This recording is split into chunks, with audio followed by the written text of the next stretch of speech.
J'ai pris l'infirmière pour un mort-vivant. J'ai commis ces meurtres parce que la société a voulu m'éliminer. J'ai été attirée pour entrer dans l'hôpital. Je croyais qu'il y avait des extraterrestres. Je suis convaincue que j'allais avoir affaire à des gens surnaturels, disait Romain Dupuis.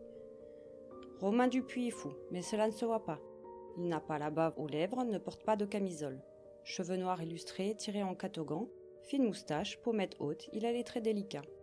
Debout devant la chambre de l'instruction de la cour d'appel de Pau bondée, l'audience est retransmise sur écran vidéo dans la salle voisine qui examine le bien fondé du non-lieu psychiatrique dont il a bénéficié.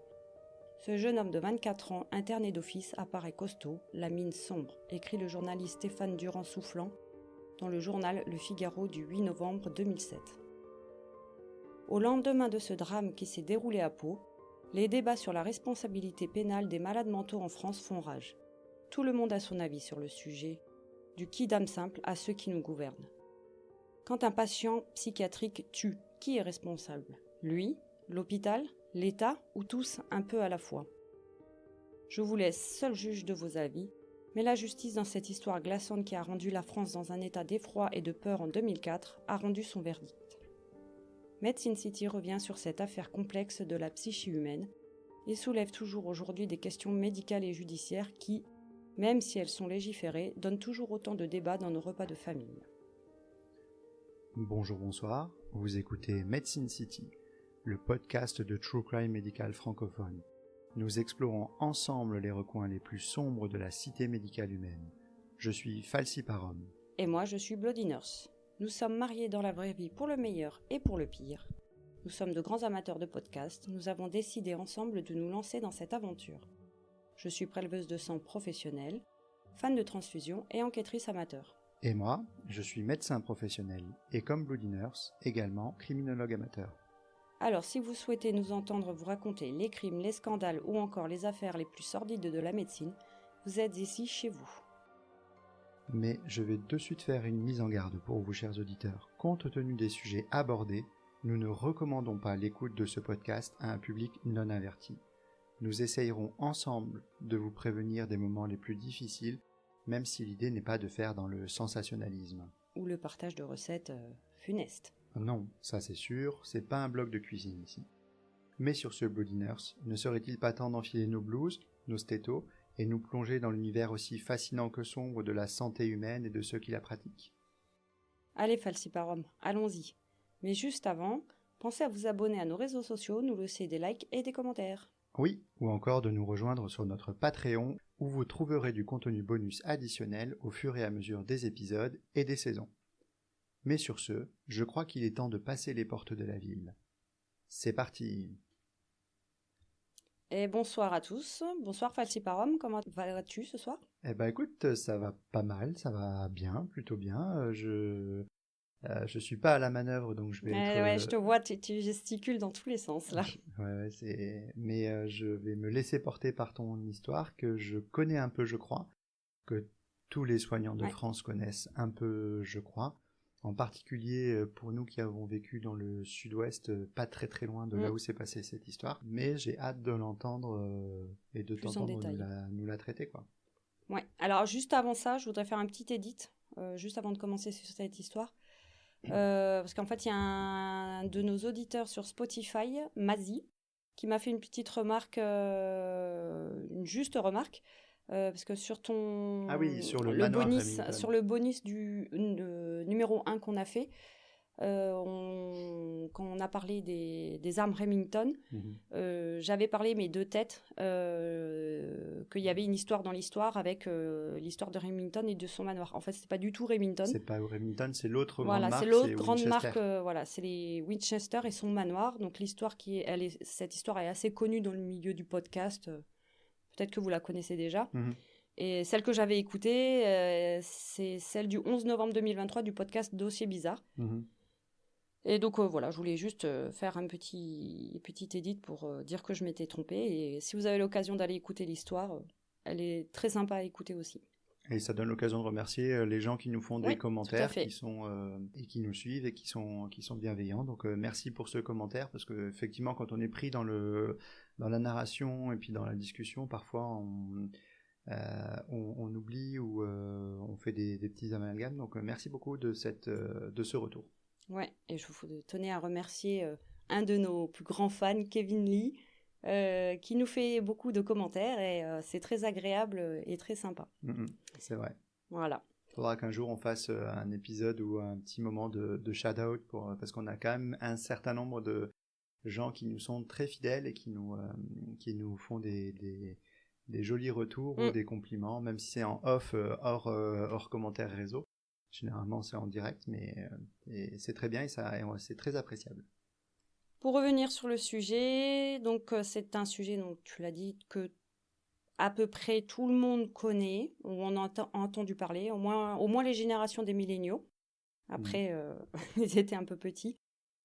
Tu nous as dit déjà quand est-ce que ça se passait? Tu nous as rappelé? Non, j'ai pas encore dit. Ouais. Ça se passe en 2004. Mm-hmm. Donc on est bien loin de ton histoire sur la vasectomie du dernier épisode habituel. Qui était plutôt une histoire pour le coup, et puis une sorte de chevauchée un peu épique au travers l'Europe, mais sans vraiment mort, sans grand meurtre ou autre. C'est plutôt... là, on va parler de grands meurtres assez sordides. Je vous préviendrai quand on parlera un peu plus en détail de ce qui s'est passé. Donc en fait, je vais vous parler de l'histoire de l'affaire du drame de Pau, où une infirmière et une aide-soignante ont été sauvagement assassinées sur leur lieu de travail. Ça te rappelle quelque chose du coup? Oui, ça me... Parfaitement, oui. C'était, je te dis, 2004, j'étais dans le début de mes études de médecine, on avait vraiment beaucoup entendu parler. Moi, je m'en souviens très bien. Ouais. Ça avait fait la une de la presse, on en a entendu parler beaucoup. C'est un drame extrêmement graphique, et donc forcément, ça aide à beaucoup sortir et écrire sur le sujet, faire des reportages, et beaucoup de choses sont sorties. Ouais. Donc pour vous situer un peu les faits, le lieu où ça se passe, donc du coup ça se passe à Pau, dans le Béarn, dans le sud-ouest de la France, à peu près à 25 km des premiers contreforts des Pyrénées-Atlantiques. On est proche de l'Atlantique, du coup on n'est pas trop loin, je sais pas, c'est 1h30 de route peut-être. Pau, Pau c'est 1h, 1h30. 1h30. Donc on est sud-ouest de la France. Pour nos amis québécois, on a vu qu'on avait pas mal d'auditeurs là-bas, et nos amis belges aussi.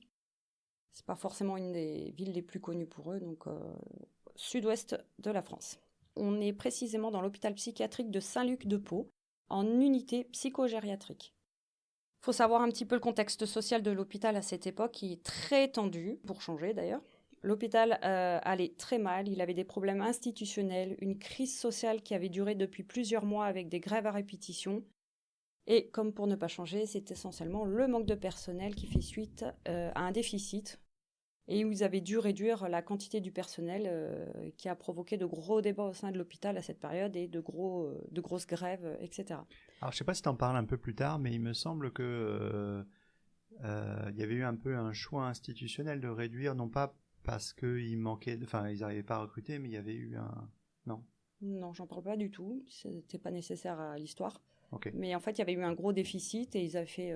Oui, il se trouve qu'en fait, il y avait moins d'encadrement humain. J'ai pas les détails, après moins d'encadrement humain le jour du drame, quoi. C'est ça que tu es en train de dire. Exactement, donc l'ambiance était extrêmement mauvaise. Alors, je suis pas sûr qu'aujourd'hui ça soit radicalement différent, 20 ans plus tard. De toute façon, tu regardes toutes les histoires. En psychiatrie, c'est un des... C'est très compliqué la psychiatrie en plus. C'est probablement un des pans qui souffre le plus dans le système sanitaire actuel, et je suis pas sûr qu'en 20 ans ça se soit amélioré, même avec ce genre de choses. Alors, les faits, on commence, ça se passe dans la nuit du 17 au 18 décembre. On va commencer le 18 décembre 2004. Il est 6h45 du matin. L'infirmière de jour arrive au sein de l'unité psychogériatrique Les Montbrésia de l'hôpital psychiatrique de Pau. Elle prend son travail de poste du matin classique. Tout ce qu'il y a de plus classique. Ouais. Cette dernière remarque alors immédiatement un petit détail. Une fenêtre est brisée alors que la porte d'entrée du service est verrouillée. À l'intérieur, tout semble calme. Oui, parce que c'est un service fermé habituellement. Oui. On est d'accord. Donc la porte du service verrouillée, c'est normal. Oui. Elle a la clé. Voilà, pour entrer et sortir, on contrôle les entrées. Les patients qui sont à l'intérieur ne peuvent pas sortir librement parce qu'ils ont besoin d'être confinés à l'intérieur du bâtiment. Par contre, la fenêtre qui est brisée, a priori, c'est pas normal, même si l'hôpital est en non. délabrement. Ouais, il était en délabrement. En plus, apparemment, c'est une unité qui était un petit peu au fond. Tu sais, Non, mais je veux dire par là que tu sais, parfois il y a des choses qui sont un peu Oui, négligées comme mais non, ça. non. Elle n'était pas cassée, la vitre. Alors, j'ai eu plusieurs trucs et je l'avais pas mentionné, c'était que ça viendrait d'un des vestiaires. Mais comme je l'ai revu qu'une seule fois, si tu veux, que ça venait d'un vestiaire, une vitre brisée dans un vestiaire, Ah oui. je l'ai pas renoté parce que je l'ai revu qu'une seule fois, quoi. D'accord. Mais en tout cas, sur son trajet usuel de prise de poste, elle peut voir qu'il y a une fenêtre qui est brisée, quoi. Oui. Dans un couloir ou dans le vestiaire, voilà. Et pas dans le service nécessairement. Si. Non, c'est D'accord. pas dans le service en lui-même. Elle n'y est pas rentrée encore. Ok. Donc ses collègues de nuit ne répondent pas. Alors, elle appelle la police. Alors, ce qui pourrait paraître bizarre, en général, tu dis, tiens, il y a une vitre brisée, t'avances, voilà quoi. Mais en fait, il y a souvent des squatteurs dans le coin, apparemment, si j'ai bien compris. Et du coup, elle a appelé la police immédiatement pour dire, ce serait peut-être bien d'envoyer quelqu'un pour être sûr et déloger du monde qui aurait éventuellement. Oui, puis ça se trouve, c'était un protocole de service. Si tu as des agents qui répondent pas, tu appelles à l'aide, tu appelles les forces de l'ordre, tu appelles les soignants des autres secteurs pour venir. Moi, je sais que j'ai fait une fois un remplat. Alors pour le coup, c'était en somatisation de personnes, de patients hospitalisés dans un service psychiatrique, donc pas en tant que psychiatre, parce que j'ai pas cette compétence-là. Mais clairement, on avait des protocoles, et d'ailleurs, on avait aussi des petits dispositifs d'alerte au cas où on fasse un malaise, au cas où on ne réponde pas, ou ci ou ça, quoi, en fonction de quelles unités on fréquentait. Ouais. Donc elle appelle la police, et il y a 2 agents qui patrouillent dans le secteur qui arrivent sur place quelques minutes plus tard. Ils sont 2, du coup, je viens de le dire. L'infirmière leur confie la clé du pavillon, et ceux-ci pénètrent dedans. Dès le début, attention, on va commencer sur les détails un petit peu assez gore, on va dire. Donc dès le début, les policiers remarquent des taches de sang qui maculent le sol. Ils suivent les traces, ils arrivent dans la salle de repos. Ils tombent sur le corps d'une femme qui a été décapitée. Sa tête étant posée sur la télévision de la salle de détente. C'est Chantal Klimaszewski. Désolée pour... Moi, je dirais Klimaszewski. Klimaszewski, oui. Une infirmière de 48 ans. Dans la pièce voisine, on retrouve alors un second corps, une femme aussi dont le corps est lardé de coups par arme blanche. C'est Lucette Gariot, aide-soignante, 40 ans. Elle n'est pas décapitée. Le policier, malgré ses 30 ans de carrière, manque de s'évanouir et fait un appel radio. Ok. Alors moi, tu vois, j'avais plus le souvenir que c'était les policiers qui avaient découvert les corps. Moi aussi, j'étais hyper surprise. Je pensais que c'était les soignants qui prenaient leur poste. J'avais cette idée que les soignants avaient découvert, mais là, c'est des policiers.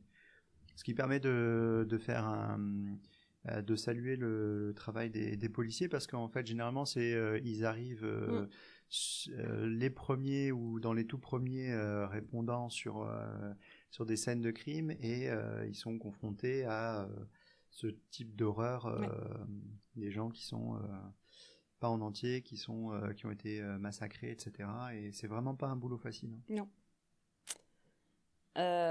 Donc immédiatement après l'appel radio, un plan rouge est déclenché par la police. Le préfet, la commissaire de police, le procureur de la République sont immédiatement appelés. Tous les effectifs de police sont appelés à rejoindre immédiatement le commissariat de police. Voilà, on est sur le samedi 18, je rappelle, décembre. 18 décembre au matin, ouais. 20 minutes plus tard, le quartier des Lauriers où se situe l'hôpital est bouclé. Plus personne n'en sort, plus personne n'y rentre. L'enquête démarre à ce moment-là. Elle est confiée au limier du CRPJ de Bordeaux. La police scientifique gèlera immédiatement les lieux à son arrivée, à la recherche du moindre indice. Taches de sang sur la vitre brisée, empreintes digitales, empreintes de chaussures. Tout est passé au peigne fin et tout sera relevé. Donc c'est en gros les 3 éléments qu'ils ont trouvés. On explore immédiatement aussi des registres d'entrée et de sortie des patients visiteurs, personnels, mais aucun dossier médicaux n'ont pu être utilisés, apportés au dossier, à l'enquête, dans le cadre du fameux secret médical. Dès le début, les médecins ont refusé de les donner. En fait, il faut donc ratisser large. Ou alors, ils ont évoqué des patients à qui ils pouvaient penser. Mais les dossiers médicaux, ils ne sont pas sortis de leur boîte, on va dire. Ce qui est logique, le secret professionnel, c'est un absolu et que il faut respecter les règles parce qu'il y a, même si c'était un patient de l'hôpital psychiatrique, il faut savoir protéger les autres parce que même s'il y en a un qui fait ce genre de choses, les autres n'ont rien fait. Donc c'est toujours compliqué l'histoire du secret pro, mais oui, ça permet de protéger l'essentiel. Donc du coup, ils explorent tout, les registres d'entrée, donc ça je vous l'ai dit, les sorties des patients, des visiteurs, donc les familles, etc. Le personnel est passé au crible aussi. Il y avait des anciens personnels aussi qui seraient partis en colère contre l'hôpital. Enfin bon, toutes les données sont explorées. Au vu de la quantité de travail, donc pour éplucher ces données, 4 heures après le début de l'enquête, pas moins de 200 enquêteurs venant de toute la région, de Nouvelle-Aquitaine, c'était pas le cas à l'époque. C'était juste l'Aquitaine, c'était pas la Nouvelle-Aquitaine encore. Donc 200 enquêteurs viennent de toute la région pour aider à gérer toutes ces données. Les médias s'emparent de l'affaire dès 12h45 avec France 3 qui parlera de l'assassinat des 2 soignantes de Pau. À 14h30, c'est le ministre de la Santé qui arrive en hélicoptère, Philippe Douste-Blazy. C'est un régional de l'Étape, c'est pas étonnant. Enfin, il était ministre de la Santé, mais il est très attaché à la région. Les soignants, eux, grondent. Certains soignants hurlent à une politique de santé mentale au rabais. D'autres critiquent le manque de moyens au personnel de sécurité. Tout ça le même jour, toujours. Mais tous seront d'accord, ils viennent travailler avec la peur au ventre. En milieu d'après-midi, les corps des 2 soignantes sont évacués vers l'Institut médico-légal de Bordeaux sous une haie d'honneur de leurs collègues. Je comprends la réaction. En fait, je comprends la réaction des soignants fondamentale parce que à la fois tu vas travailler parce que tu as ce devoir et la mission, tu vas travailler avec la peur au ventre, mais tu es absolument dégoûté par ce que tu viens de voir, comprendre. Et en fait, forcément, on se projette dans cette situation et je pense qu'on ferait on ferait exactement la même chose en fait. On est absolument dégoûté et en même temps absolument convaincu qu'il faut faire son job. Et y aller, quitte et en plus parce qu'il y a eu une continuité des soins dans la suite quand même, quoi, vois, donc même de nuit surtout. Donc du coup, c'est que les gens pensent que c'est nécessaire aussi, quoi. Et du coup, elles étaient que 2 soignantes la nuit sur l'aile. Donc en fait, les 2 soignantes en poste ont été massacrées. Ouais, c'est ça. Oui, parce que j'imagine que sinon il y aurait une alerte plus tôt, quoi. Ouais. Donc je vais vous parler un petit peu des victimes. J'ai pas énormément d'éléments. Juste, tu disais 200 policiers. Je viens de vérifier. Pau, actuellement, il y a 76 000 habitants. Donc ça veut vraiment dire qu'ils ont ratissé toute la région pour faire venir je te dis, ils ont ratissé toute la région. Policiers d'un peu partout parce que je suis pas sûr que les effectifs de police tout mis cumulés sur la ville de Pau soient à ce niveau-là. Et puis de toute façon, tu peux pas dépouiller complètement une ville de tous ses effectifs, même pour un gros cas comme ça. Donc oui, je pense qu'ils ont dû ratisser un peu large, quasiment de Toulouse à Bordeaux en fait. Sûrement, oui. Donc du coup, je parlais des victimes. J'ai pas énormément d'éléments, mais bon, le peu que j'ai, je vais vous les donner. Donc on a Chantal, j'ai pas renoté son nom de famille. Alors c'est le nom un peu polonais, Klimaczewski, qui est infirmière, qui a 48 ans et elle habitait l'Escar, qui est pas très loin de Pau. C'est juste à côté de Pau, ouais. Elle est infirmière au CHP Palois, alors CH, Centre Hospitalier Psychiatrique, Palois depuis 20 ans. Palois, c'est Pau, bien sûr. Oui, Palois, c'est donc infirmière depuis 20 ans, elle était appréciée par tous, par ses collègues. Ils disaient tous que c'était une infirmière expérimentée, vaillante, appréciée pour ses qualités humaines, notamment envers les personnes âgées. Par choix, elle travaillait de nuit pour s'occuper en journée de ses 2 jeunes enfants. Ah, parce qu'elle avait 2 enfants en plus. Oui, tout à fait. Alors, pour elle, le rapport d'autopsie la concernant concluait à une mort consécutive à une plaie thoracique postérieure ayant entraîné un volumineux hémothorax gauche ainsi qu'à une décapitation. C'est-à-dire que quand il a décapité, elle n'était pas encore morte de son hémothorax ? Non. Alors là, le détail, je ne l'ai pas eu le rapport d'autopsie. Moi, c'est les données de la cour d'appel que je te donne. Ensuite, on a Lucette, 40 ans, qui habitait Nousty, qui est pas très loin non plus. Donc, elle habitait Nousty depuis 15 jours seulement. C'est une aide-soignante qui était aide-soignante depuis 3 ans. Elle se dévouait à son métier et à ses patients avec abnégation. Elle avait un enfant. Cette nuit-là, Lucette était venue remplacer au pied levé une collègue absente. Donc les soignants font partie de ces professions qui ont le taux d'absentéisme au travail les plus élevés en France. 7,56% contre 8,32% en 2022. C'est des métiers extrêmement sollicitants. Avec les métiers de service, donc, c'est-à-dire l'hébergement, la restauration, et les métiers de transport aussi et d'entreposage. C'est des métiers très exigeants et qui ont les taux d'absentéisme les plus importants en France. Pour elle, l'autopsie du corps montre que celle-ci avait reçu de nombreux coups à l'arme blanche et que son décès résultait d'une plaie de l'aorte, entraînant une hémorragie interne rapidement mortelle. Un premier trajet du coup porté avait pu être effectué d'arrière en avant, un second porté de gauche à droite. À 10 jours de Noël... On sait laquelle des deux est décédée en premier ? C'est l'infirmière. D'accord. Oui, je vais le dire, c'est l'infirmière. À 10 jours de Noël, c'est tout, parce qu'après, je vais pas vous dire que la fin, en fait, je vais vous expliquer un petit peu le déroulé de la nuit. Donc, proche de Noël, c'est toute une profession et un pays qui sont en deuil. Les messages de soutien affluent de la France entière, et même Jacques Chirac, qui était le président de la République à l'époque, interviendra en plein Conseil des ministres pour exprimer son indignation au nom de la nation. En attendant, l'enquête devient une priorité absolue du fait de l'horreur des meurtres et surtout parce que le tueur court toujours. La peur qu'il recommence est là. Donc là, oui, parce que là, pour l'instant, on ne sait toujours pas qui c'est, on ne sait pas s'il est sur place, on ne sait pas s'il est parti ailleurs. Potentiellement, on a une bombe à retardement. Exactement, qui peut recommencer, oui, tout à fait. Qui n'hésite pas à tuer de sang-froid, a priori. Donc là, à ce stade, qu'est-ce qu'on sait ? Le tueur est passé par une fenêtre qu'il a brisée, il s'est blessé la main et a perdu du sang. Et il a laissé des traces d'ailleurs de son sang avec son pied, tu sais, sur le vasi. Donc il y a plusieurs types de sang, dont le sien, quoi. Il s'est blessé dans l'affaire.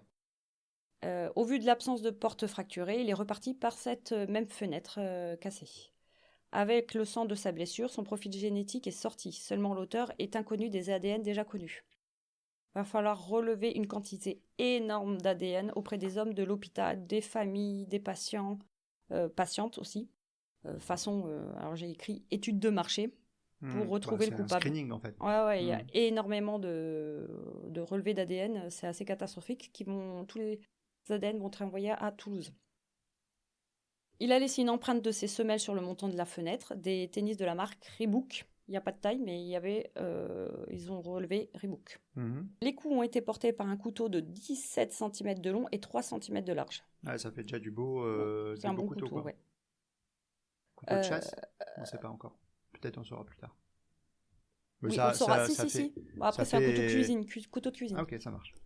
Avec l'accord du juge d'instruction, la police va convoquer dans les locaux de la PJ des centaines de patients, anciens ou actuels, les personnels de l'hôpital, les proches des victimes, afin de récupérer leurs ADN. Ces données ont permis tout de même de cesser les suspicions et les rumeurs sur un certain nombre d'hommes. Oui, c'est le principe du screening, en fait. Exactement. Et en plus, généralement, ceux qui sont les plus volontaires sont ceux qui sont les moins impliqués. Et au moins, comme ça, tu es écarté du dossier. Parce qu'en fait, il y avait énormément de... Tout le monde se suspectait, en fait. C'est logique. Tu sais juste qu'il y a un meurtrier et tu sais pas qui, tu sais pas quand. Donc, du coup, c'est ce que je disais. L'ambiance est à la suspicion, à l'angoisse. Tout le monde se regarde en se demandant si c'était lui. 2 semaines plus tard, après Noël, conséquence, les arrêts maladie tombent à n'en plus finir. Le personnel a peur et si le tueur recommençait. Donc 2 semaines plus tard après Noël, c'était 1 semaine avant Noël, donc on est 3 semaines après l'incident. Au début janvier. On est 3 semaines après le meurtre. Donc il faut savoir aussi que l'hôpital a fait doubler le nombre d'agents de sécurité de nuit sur le site du CHP de nuit. Je l'ai dit de nuit, pardon, excusez-moi. Les agents se rappellent alors, à ce moment-là, d'une triste affaire qui avait fait trembler Pau et le personnel de l'hôpital 10 ans auparavant. À quelques mètres de là, un double meurtre aussi, non élucidé, le 18 août 1995. Ah, mais oui, c'est vrai, le double meurtre de Pau. Oui. En dehors de l'hôpital, à quelques rues, 2 sœurs âgées de 59 et 71 ans, Marcel et Claudine Nouguet-Cazenave, sont sauvagement égorgées. Ces dernières étaient les tenancières du troquet chez Maurice, ouvert 7 jours sur 7. La nièce, surprise de ne pas avoir de leurs nouvelles, les découvrira baignant dans leur sang. À l'époque, une des pistes avait mis le doute sur les patients de l'hôpital psychiatrique. Et oui, forcément. C'est ça. Un suspect avait été interpellé en dehors de l'hôpital psy et en fait, les patients de l'hôpital psy n'avaient pas été mis... ils avaient mis hors de... Enfin, je dis forcément parce que c'est la réaction que les gens ont habituellement en se disant c'est des patients d'hôpital psychiatrique qui sont forcément plus à risque, qui sont forcément plus dangereux, ils peuvent décompenser à n'importe quel moment. Même si en soi, en fait, c'est pas parce que tu as une pathologie psychiatrique et justement pas parce que tu as une pathologie psychiatrique que t'es plus dangereux en fait. Voilà. Mais effectivement, il y a cette habitude que les gens qui ne connaissent pas ce monde se disent. C'est normal après. Voilà, c'est des gens à risque en fait. Donc du coup, l'hôpital psy a été mis hors de tout doute. Mais 5 ans après l'enquête, 5 ans d'enquête par rapport à cette histoire, bien sûr, n'avait pas pu mettre en évidence le criminel. Donc l'affaire a été classée en 99, faute de piste. L'affaire sera alors réouverte suite à ce double meurtre des 2 soignantes du CHP. Le meurtrier des sœurs serait-il revenu proche de son lieu de son premier crime et en ayant commis un autre, quoi. Alors, il faut savoir que l'histoire ne donne rien de ce côté-là. L'affaire est à nouveau refermée plusieurs semaines après, notamment grâce à l'ADN et à l'âge du suspect à l'époque des faits, parce qu'en fait, le suspect, au moment où ils ont fait l'ADN du suspect, mais je ne vous en parle pas encore, il était beaucoup trop jeune, en fait, pour être le... Oui, puis à l'époque, si je me souviens bien de cette affaire, ils avaient identifié un quasi-profil qui matchait pas mal, un militaire en fuite, etc., qui avait été attrapé à Bordeaux. Et en fait, comme il avait été chopé par il avait été attrapé avec un couteau, je crois. Il a été jeté ce couteau. Et en fait, comme il avait été attrapé dans une autre affaire et que le couteau avait été confisqué, il avait été jeté. Et en fait, ils n'ont jamais pu prouver quoi que ce soit. Mais ils avaient un bon match quand même avec ce personnage-là. Alors, la famille ils avaient aussi émis l'hypothèse comme quoi ça serait le mari de la nièce. Ou quelqu'un de la famille. Parce que c'était lui qui héritait, mais en fait, non, pas du tout. Il a été mis en dehors de l'histoire. Mais c'est vrai que, comme ça, tu te dis, en l'espace de quelques kilomètres, finalement, t'as quasi exactement le même... t'as 2 femmes au milieu de la nuit. Alors, c'est pas kilomètres, là, on est sur une rue à côté. Oui, c'est centaines de mètres, du coup, t'as 2 femmes au milieu de la nuit qui se font atrocement tuer à coups de couteau et que tu retrouves le matin dans une mare de sang. C'est ça. C'est vrai que c'est compliqué de pas faire le lien, c'est sûr. Donc, il faut savoir qu'elle a été refermée, donc elle a été reclôturée, l'affaire, au niveau policier. Mais elle a été récemment réouverte suite à une demande de sa nièce, justement, qui a fait une demande auprès du service Cold Case de Nanterre. Parce que nous avons un service Cold Case en France. Le fameux service... Tout à fait. Et donc, l'enquête a été réouverte en 2022. L'enquête suit toujours son cours. Et il faut savoir qu'il y avait, je crois, 31 autres demandes de réouverture d'affaires au même moment que leur demande à eux. Donc, 6 semaines après le drame, c'est là que l'affaire initiale va avoir une avancée majeure dans l'enquête. Donc, on est fin janvier. Ouais, fin janvier. 29 janvier 2005, pour être précis. Stéphane, Daniel et Claude, 3 gardiens de la paix affectés à la BAC de nuit, patrouillent le samedi 29 janvier en voiture banalisée. Alors, pour nos auditeurs suisses, belges et canadiens, BAC, c'est Brigade Anticriminalité. C'est une... section de la police qui agit contre les crimes et qui a fait des arrestations un peu plus musclées, quoi. Oui. On va dire ça comme ça. Donc ils sont en voiture banalisée, en tenue civile. Mais ils ont le... Oui, le badge. Le brassard. Le brassard, ils ont le brassard, voilà. Il est environ 22h30 lorsqu'ils arrivent dans le quartier du Hédas, à Pau, rue René Fournet, lorsque Jean, donc un des 3 gardiens de la paix, aperçoit un jeune homme assis sur un muret qui fume ce qui semble être pour lui un joint. Équipés de leur brassard orange police, ils sortent pour un simple contrôle d'identité. Le jeune homme sort une arme de poing de sa ceinture. Il pointe un des policiers qui est à moins de 2 mètres de lui et lui tire dessus. Par chance, le coup ne part pas. Il saute du muret et se réfugie derrière une voiture en stationnement. et à 2 reprises tente de faire feu vers les policiers. Sans succès, toujours, l'arme s'enraye. Ouais, jusque-là, ça pourrait être une affaire de drogue ou un truc comme ça, tu vois. Ouais.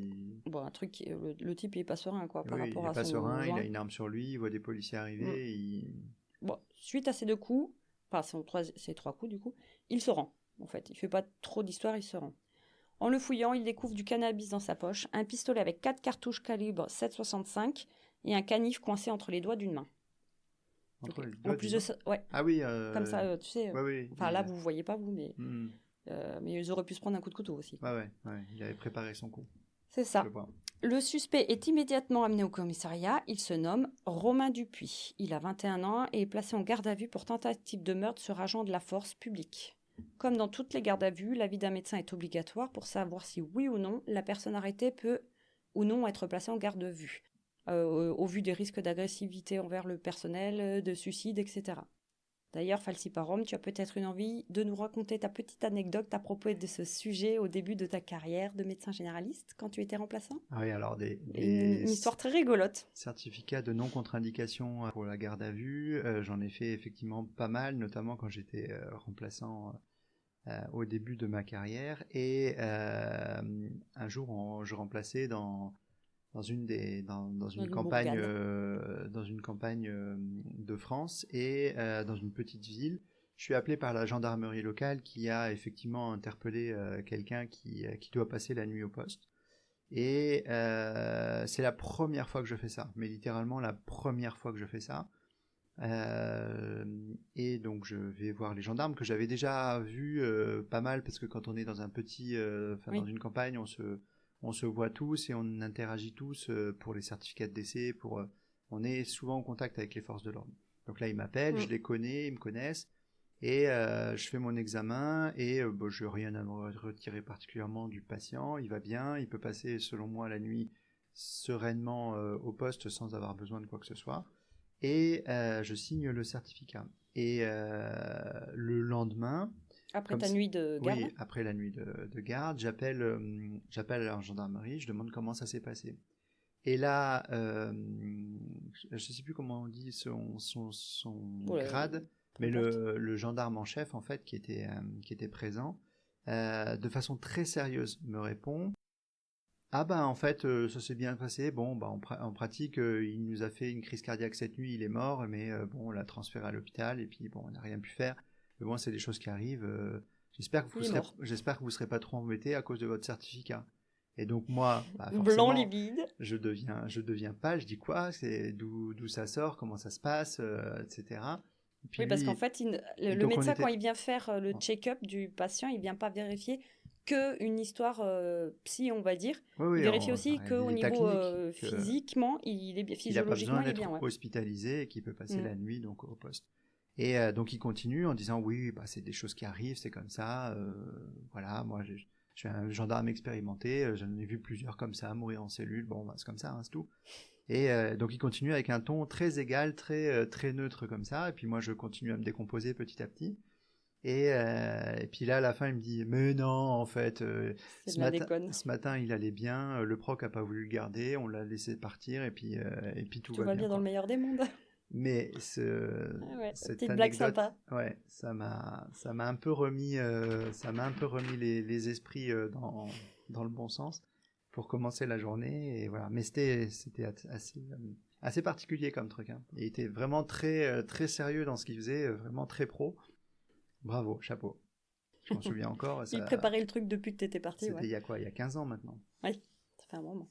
Donc on en revient à Romain Dupuis qui a sa petite visite du médecin généraliste pour voir s'il peut faire sa garde à vue. Il n'y a pas de souci particulier. Et voilà. Donc là, les policiers sont interpellés par plusieurs détails. Il porte des baskets de marque Reebok, il tient des propos incohérents et surtout il a des blessures récentes à la main gauche et au doigt. Son ADN est prélevé et son domicile perquisitionné parce qu'ils pensent tout de suite, ils font un lien tout de suite avec l'histoire du CHP.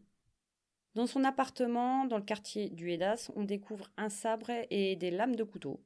Sur le mur, des posters de femmes au corps ensanglanté, dont l'une d'elles a le cou tranché.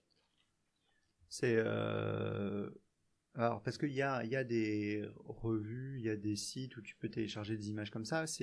Genre des photos qu'il a customisées Oui. avec du sang, Oui. ou c'est des Oui, trucs... on est en 2004. Internet, c'est pas accessible comme ça l'est aujourd'hui avec plein Il y d'images. avait quand même pas mal de choses quand même en Ouais, 2004. quand même. Mais non, il était...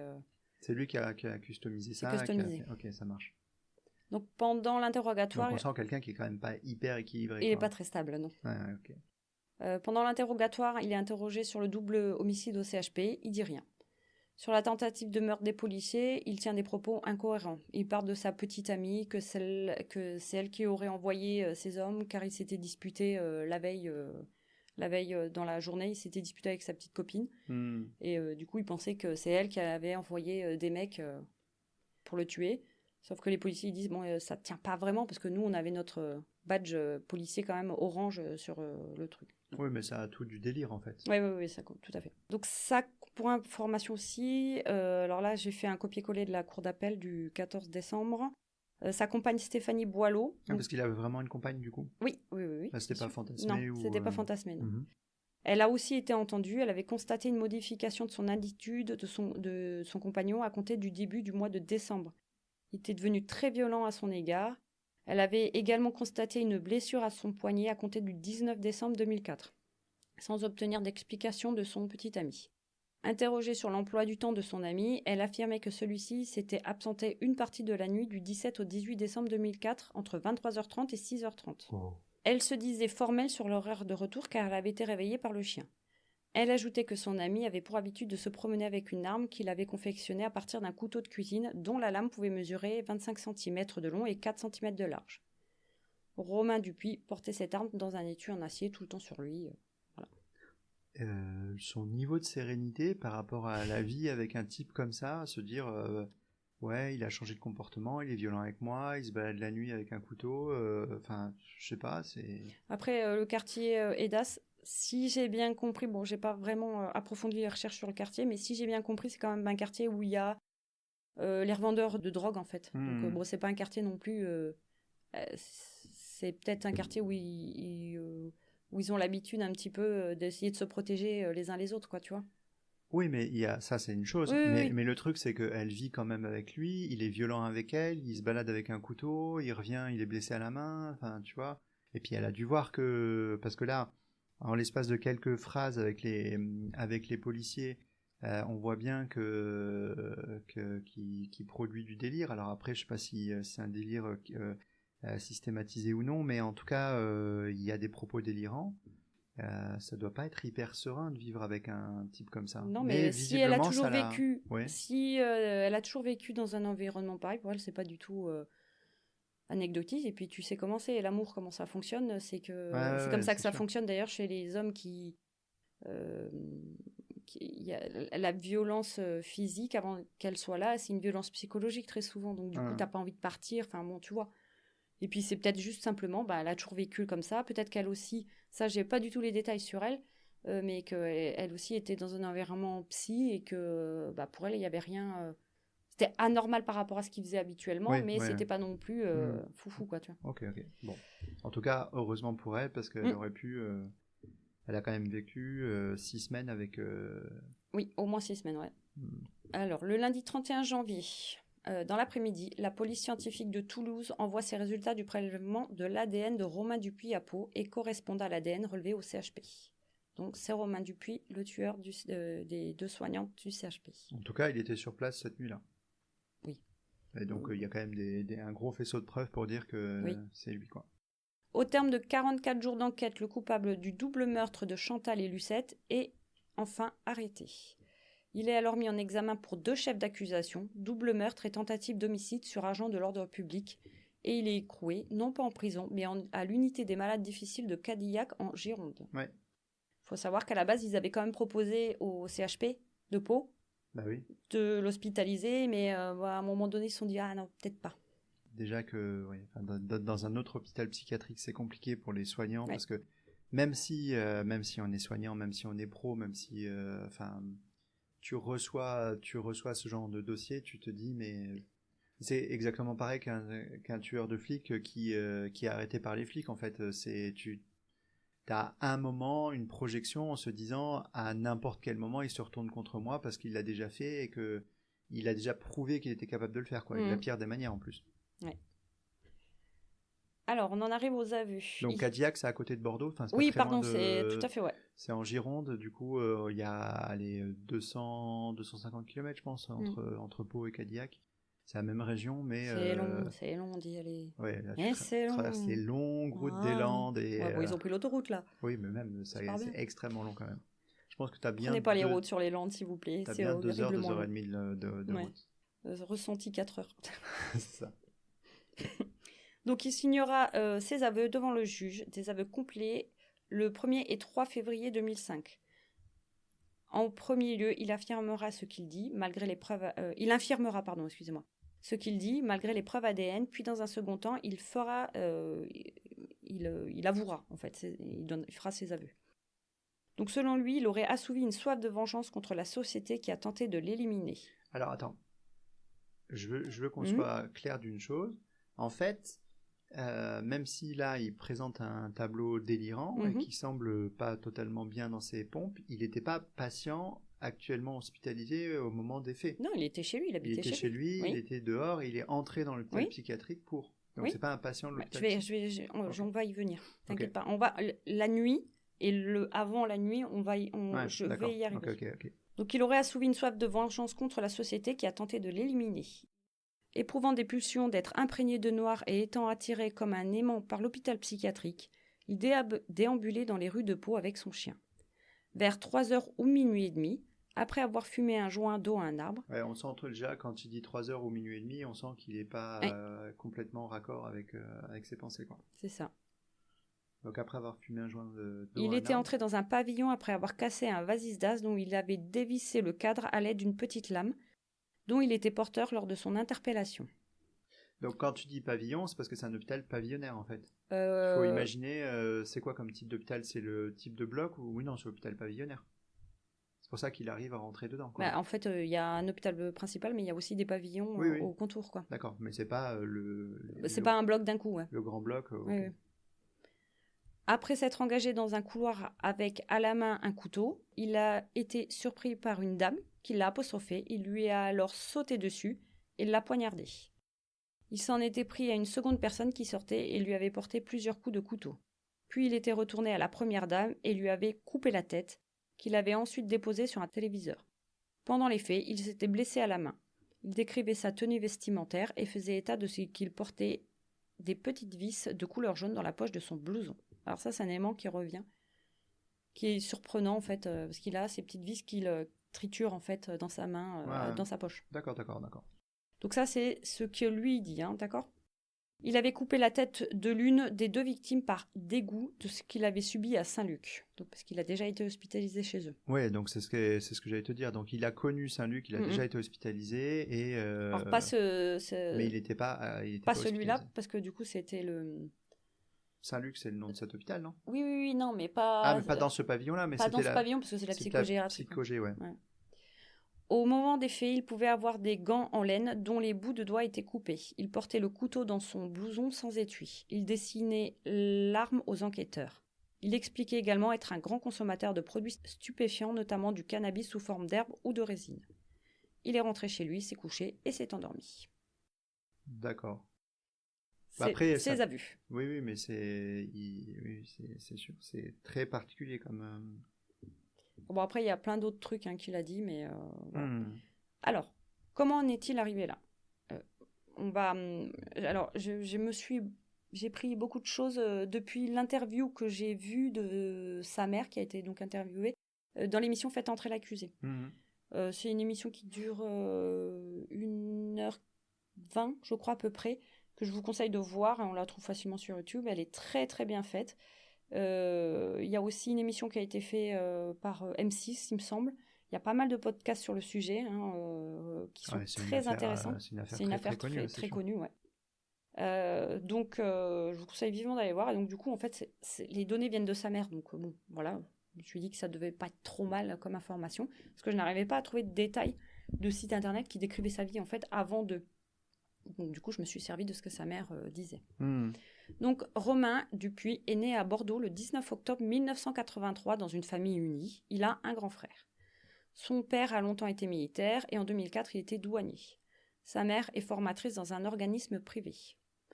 Son enfance, il y a eu beaucoup de déménagements au gré des mutations de son père. Et il a des troubles du comportement qui se manifestent très tôt. Il ne supportait pas d'être séparé de sa mère. Alors, il avait des jalousies envers les autres personnes vis-à-vis de sa mère, qui étaient violentes. Il ne voulait aucune attitude ambiguë entre les hommes et sa mère. Il fait des productions graphiques impressionnantes avec des corps transfixiés, du sang, du son. Oui, ce que tu disais tout à l'heure, ce qui était affiché sur sa jambe. Mais d'ailleurs, sa copine, enfin sa compagne, je sais pas ce qu'ils avaient comme statut, s'ils étaient mariés ou pas. Non, une copine. Elle les avait pas vus. Si, elle les a sûrement vus. Et ça la choquait pas non plus. Non, j'ai aucun détail sur elle. Moi, je n'ai que le compte rendu. Elle a. Après, oui, peut-être qu'ils partageaient des trucs, mais c'est chelou quand même. Écoute, nous on comprend pas parce qu'on vit pas dans ce monde en fait, c'est tout. Voilà. Donc, il a été montré à des psychologues vers 8-9 ans, il me semble, mais il n'y aura pas de suivi psy particulier. À l'école, il avait des difficultés, il était hyperactif, incapable de se concentrer. Adolescent, il chahute beaucoup en cours, il travaille pas, il gêne la classe, et il est très rapidement orienté en lycée professionnel à la fin de la 3e et termine sa scolarité avec un CAP de cuisinier. Attention, on dit bien que être orienté en lycée professionnel, c'est pas forcément avoir une vie ratée. Non, mais parce que c'est souvent l'idée qu'on s'en fait. Mais c'est surtout que le système éducatif français fait qu'ils ne savent pas gérer donc les gens qui ne sont pas alors que c'est des métiers hyper importants. On met sur la touche dans la filière pro en se disant, en fait, comme ils sont incapables d'aller jusqu'au bac et les études supérieures qui sont vues comme la voie royale, on les met là. Mais c'est juste le système éducatif qui fonctionne comme ça. Et d'ailleurs, ça pose des soucis parce qu'on n'arrive plus à convaincre les gens de faire des métiers manuels qui sont des métiers dont on a besoin et très nobles et qui sont très utiles. Il y a beaucoup de bullshit jobs actuellement qui sont issus justement des formations universitaires parce qu'on envoie tout le monde à l'université. C'est ça. Mais au final, il vaut mieux être un cuisinier ou un plombier que quelqu'un qui fait un travail qui n'apporte rien à la société, quoi. Il y en a beaucoup. Malheureusement, oui. Ouais. Un de ses profs de français dira de lui que c'était un élève à part, figé et ailleurs. Il était dans un monde à part. Vers 18 ans, il commence à fumer du cannabis. Il passe des journées entières enfermé dans sa chambre à jouer à des jeux vidéo violents en écoutant du rap. Jusque-là, c'est ce que les enfants de 18 ans, enfin les ados font. Tout à fait. Et tous, loin s'en faut, ne font pas... Ouais. Alors, moi, tu sais à quoi ça me fait penser ? Ça me fait penser au tueur de la petite Anne, récemment, 11 ans, qui est décédé. Ah oui. C'est exactement le même profil. Je sais pas quel âge il avait, 19 ans ou 20, je sais plus. Celui qui l'a tué, dans la Seine-et-Marne, c'était ? En région parisienne. En région parisienne. Oui, c'est vrai. Et en fait, jeux vidéo violents, il écoutait des musiques pas conventionnelles, on va dire. Je ne dis pas que le rap n'était pas une musique conventionnelle, j'aime beaucoup. Mais voilà, c'est... Je pense qu'en 2004, j'écoutais, je pense qu'à l'époque, il y avait quoi ? Il y avait Cynic, il y avait peut-être Kenny Arcana, il y avait des choses comme ça. Hein. Ouais, mais t'étais pas conventionnel, toi, déjà. Oui, mais bon. Moi, j'ai écouté beaucoup plus de musique électro, quand même, c'est clair. Ouais. J'ai toujours écouté beaucoup plus de musique électro. Alors attention, je voudrais dire aussi à nos auditeurs qu'ils ne fassent pas d'amalgame, parce que là, je dis qu'il est hyperactif, je vais donner plein d'éléments sur lui, qui fait qu'en fait, tous les gens qui sont comme ça ne sont pas forcément des tueurs psychopathes, en fait. Ah bah non. Donc, non, mais c'est bien de clairement, préciser quand même, parce que c'est pas toujours... C'est beaucoup plus compliqué que ça, en fait. Bon, bref.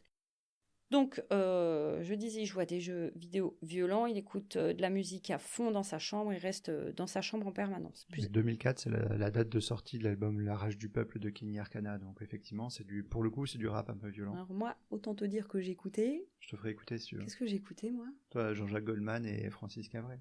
Non, du tout. Non, à cette époque-là, j'écoutais comédie musicale. Ah oui, c'est vrai que c'était la grande époque. Bien sûr. Donc, plus inquiétant pour lui, il ne se nourrit plus que de litchi, et pas litchi. Salut à nos amis réunionnais. Et de jus multivitaminés. Litchi, jus multivitaminés, c'est tout. Ses parents l'entendent pousser des grognements et des ricanements étranges depuis le salon. Il a régulièrement des moments d'absence et de délire. Il se dit entouré de zombies. Les premiers signes de la maladie détectés par sa mère sont vers 8-9 ans, ça je vous l'avais dit, avec les dessins, l'entente de voix la nuit, il était effrayé par ça, par lui-même, avec des sentiments de persécution. Vers 17-18 ans, suite à un retrait social de plus en plus évident, à Pau, les parents veulent le présenter à un psychiatre, mais lui il ne veut pas, il refuse. Ce sont eux qui faisaient... ils considéraient que c'était ses parents qui étaient les méchants, en fait, si tu veux. Ses parents l'empêchaient de l'amener dans sa grandeur et dans sa force. En janvier 2003, il a un AVP, un accident de la voie publique. Il se réveille au service des urgences avec de multiples fractures. Âgé 3 de son hospitalisation, il a un gros délire avec une impression d'être un surhomme entouré de zombies et il pense que seul le cannabis et les jus de fruits peuvent le soigner. À ce moment-là, ils font venir un psychiatre et diagnostic de schizophrénie est posé. Il a une schizophrénie paranoïde dite éboïdophrénie. Alors, je ne sais pas si cette schizophrénie paranoïde dite éboïdophrénie, merci, et spécifiquement celle-là est posée où ils ont juste posé le diagnostic de schizophrénie simple, on va dire. Bah du coup, tu le sors là, l'éboïdophrénie. Alors, parce que en fait, c'est ce qui ressort, mais comme il va y avoir d'autres psychiatres dans le futur, si tu veux, c'est pas précisé à quel moment ce diagnostic précis est posé. Tu vois ce que je veux dire? La schizophrénie est posée en 2003, ça c'est sûr. Après, de ce que tu m'en dis, il a tous les symptômes. Il a les critères diagnostiques de l'éboïdophrénie. Je sais pas si tu vas en parler. Je en parle juste après. Okay, donc je vais donner une petite définition, on va parler un petit peu de schizophrénie du coup. La schizophrénie est définie dans le manuel diagnostique et statistique des troubles mentaux. Le DSM. Ouais, c'est ça. C'est une maladie mentale chronique dans laquelle une personne perd contact avec la réalité. C'est la psychose. Okay. Elle est divisée en sous-types sur la base de la symptomatologie prédominante au moment de l'évaluation. Donc en gros, en fonction du cadre symptomatique qui va se rajouter aux pertes de contact de la réalité, on a plusieurs sous-types. C'est ça. Okay. Donc elle se divise en plusieurs catégories selon la symptomatologie. Donc on a la schizophrénie simple, l'hébéphrénie, schizophrénie hébéphrénie, la schizophrénie catatonique, les troubles schizoaffectifs et la schizophrénie paranoïde avec un sous-type éboïdophrénique. Ok. Donc c'est le type de schizophrénie le plus commun qu'on retrouve, c'est le plus commun. Les symptômes les plus courants sont les hallucinations auditives, on entend des voix, etc. Des délires paranoïaques, croire que tout le monde veut vous nuire. Qui la différencie de l'hébéphrénie pour le coup. C'est ça. Puis dans le cas de Romain, pour l'éboïdophrénie, donc il y a 2 symptômes qui se rajoutent à ces 2 principaux qu'on retrouve à peu près partout. Le comportement antisocial des malades, de la délinquance, vol, agression, vagabondage, toxicomanie, etc. Ça, c'est juste des exemples de comportements antisociaux, sachant que c'est pas forcément... faut imaginer que c'est simplement... le côté je suis pas inclus dans la société, j'ai pas les mêmes règles, donc en fait ils font des trucs mais sans forcément avoir conscience que c'est mal, ils font simplement des trucs hors la société. C'est ça.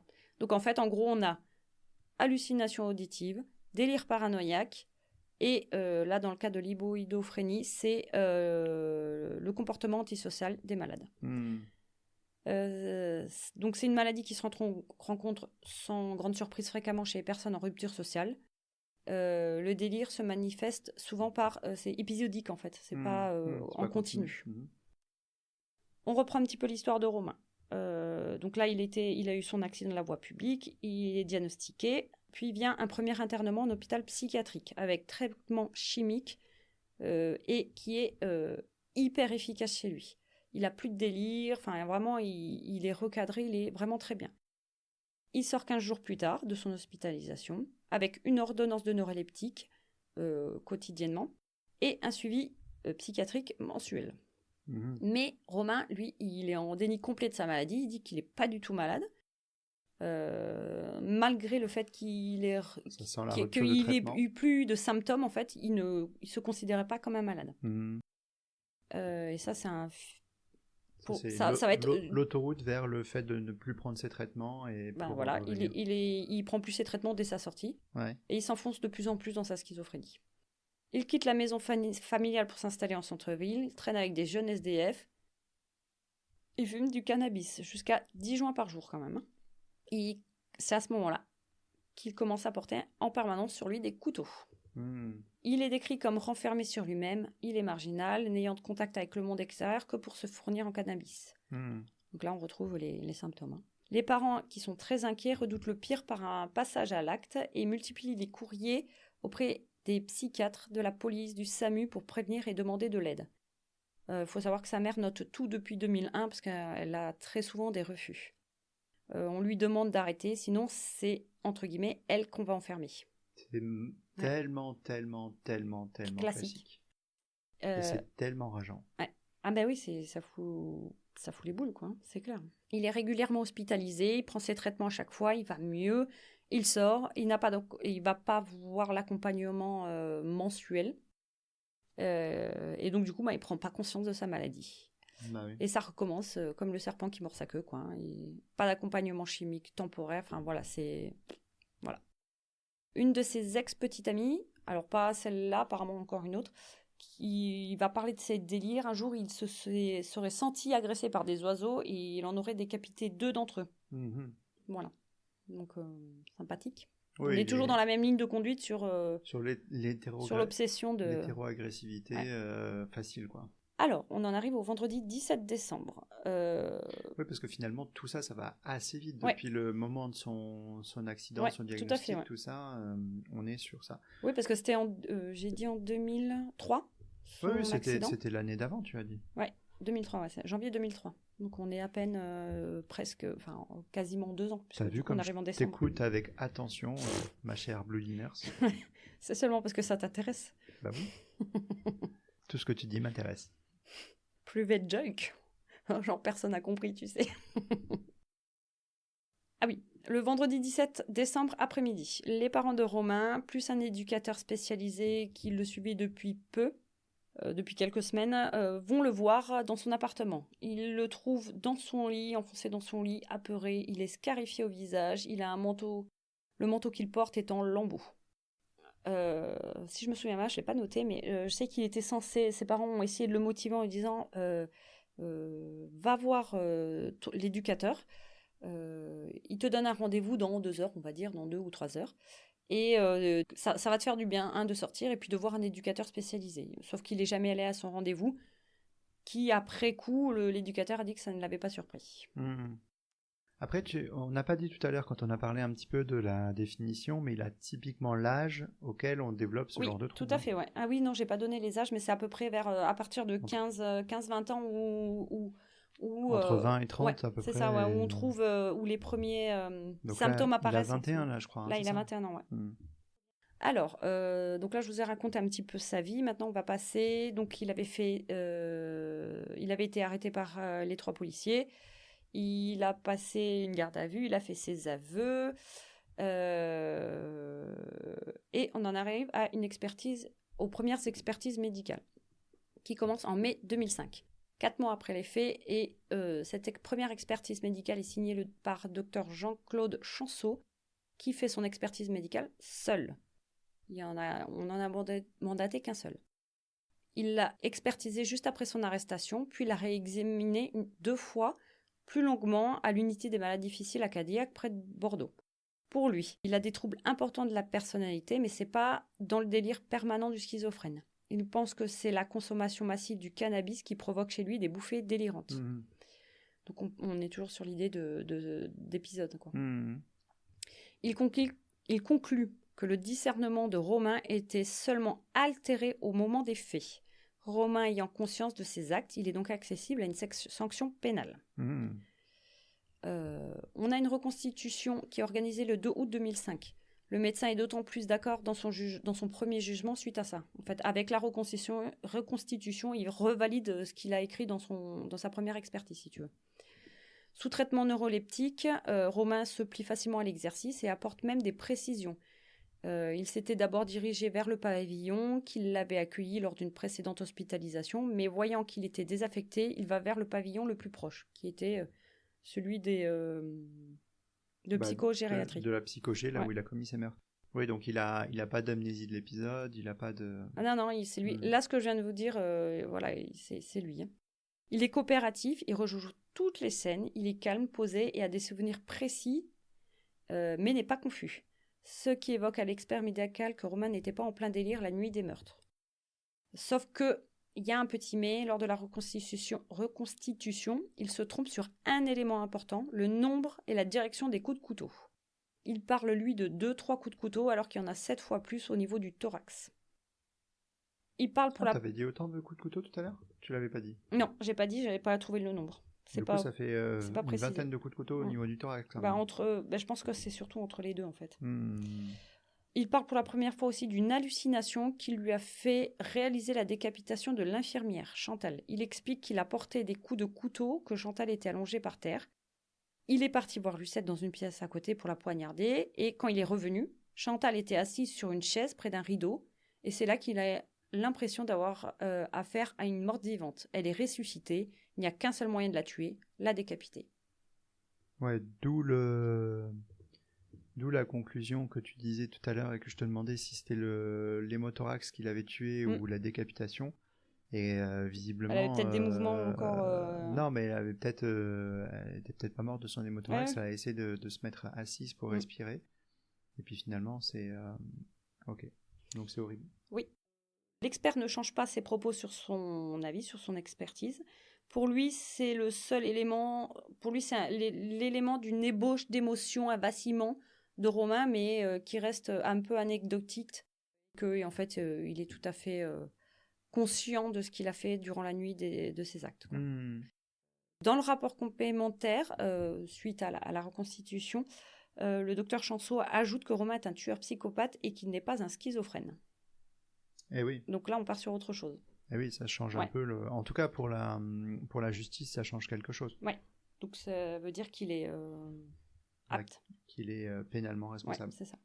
Sauf que, pour rappel, Romain a été arrêté à la base pour avoir voulu tuer des agents de la BAC.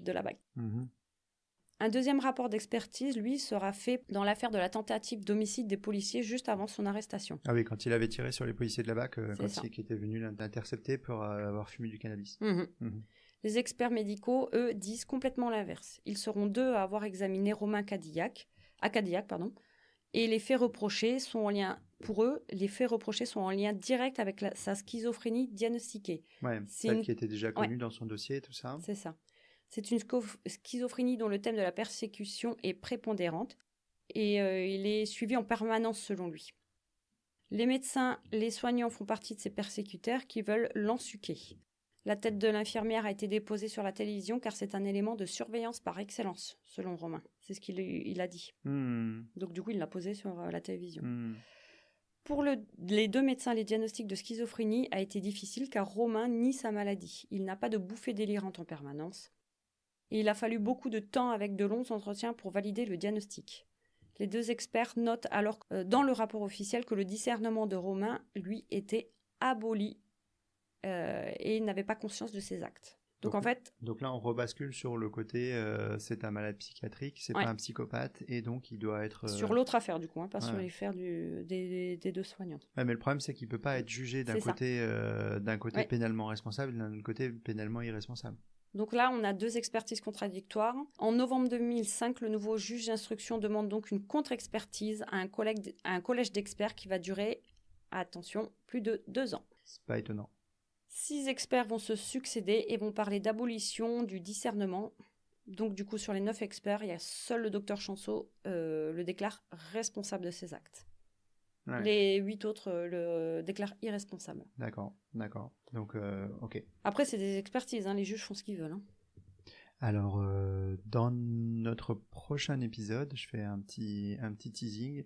On va parler pas mal d'expertise médico-légale et on va voir un petit peu comment ça se passe. Donc, suite à toutes ces expertises, les familles des victimes ont peur que le procureur ne demande un non-lieu. Donc, Romain échappe à un procès et à la prison. Les familles organisent début 2006 une marche blanche pour réclamer un procès en cour d'assises pour la reconnaissance des faits ainsi que pour la modification de l'article 122-1 du code pénal, dont je vous parlerai un peu plus dans 3 minutes. Les familles pensent... Top chrono. Les familles... C'est moi qui fais le montage, alors du coup, je peux faire ce que je veux. Si ça ça se trouve, je vais mettre un clip de 3 minutes et puis tu vas te louper. Arrête de m'empêcher de parler. Les familles pensent... Vas-y, Bloodiners, tu peux y aller. Les familles pensent qu'il simule ces bouffées délirantes, car au fur et à mesure des expertises, il ajoute des éléments délirants. Des voix en plus, enfin tout un tas de trucs un peu délirants en plus. Son avocat lui dira que non, qu'il a bien des bouffées délirantes, qu'il est bien schizophrène, mais comme il est traité et que ses traitements fonctionnent très très bien sur lui, ses réflexions, quand il prend conscience un peu des choses, l'amènent à mieux cerner ce qu'il a fait. Lui-même, comme le problème, c'est que lui, il nie toujours sa pathologie encore. Hein. Et ça, c'est un peu le fil rouge même jusqu'à aujourd'hui. Hein. Comme il nie toujours sa pathologie, il demande à aller en prison avec les gens normaux et qu'il n'a rien à faire à l'hôpital de Cadillac, en fait. Donc, en fait, il est plutôt d'accord avec le reste de la famille, quoi, finalement. Alors, le procès, est-ce qu'il va avoir lieu ? Donc là, on part... on peut se poser la question suite à ces expertises. Hein. Donc, on va parler de l'article 122-1 du Code pénal pour commencer. Donc là, je vais vous lire la version qui était en vigueur du 1er mars 1994 au 1er octobre 2014, que vous pouvez retrouver sur archives.gouv, Légifrance. C'est formidable, toutes ces lois, c'est fantastique. Donc, nous trouvons... C'est pas vrai, on n'y allait pas. Vous allez vous perdre. La personne qui était atteinte au moment des faits d'un trouble psychique ou neuropsychique ayant altéré son discernement ou entravé le contrôle de ses actes demeure punissable.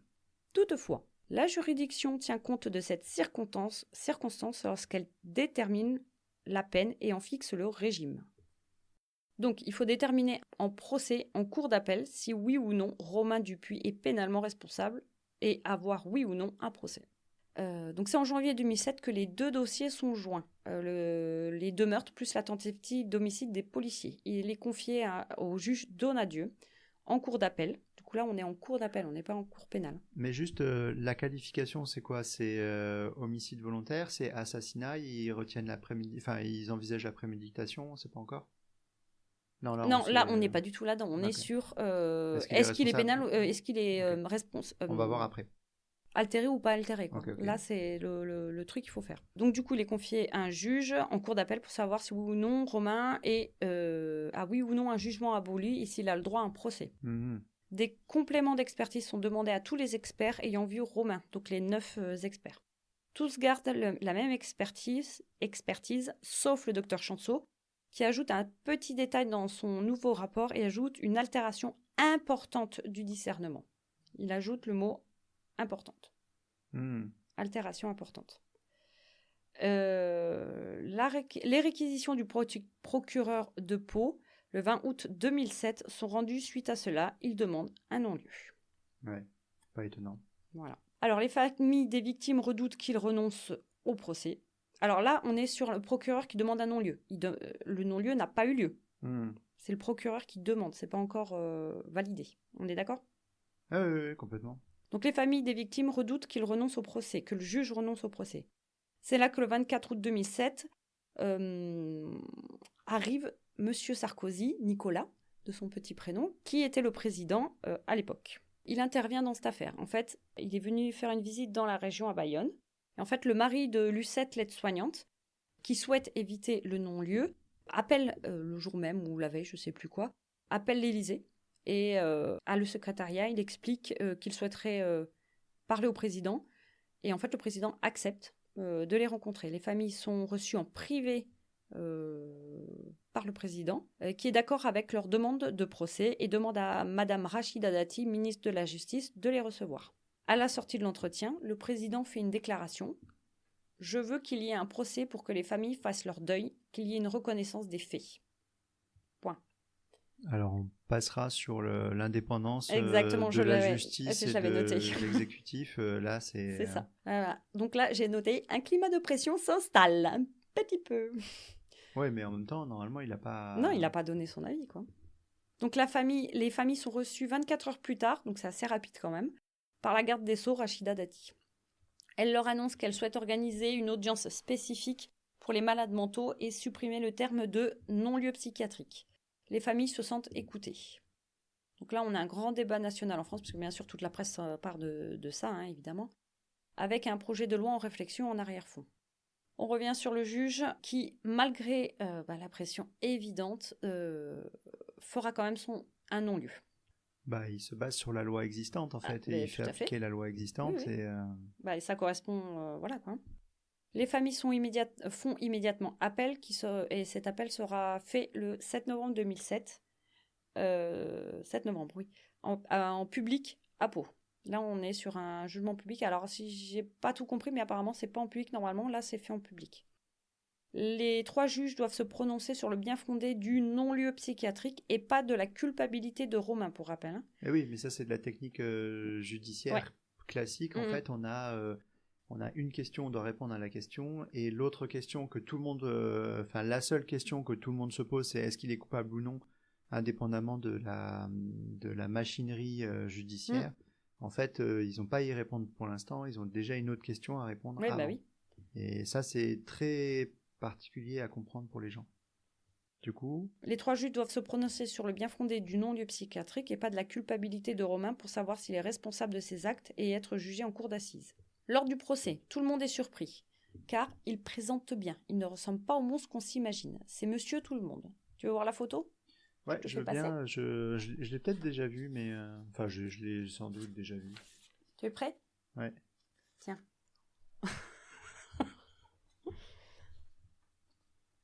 Alors ?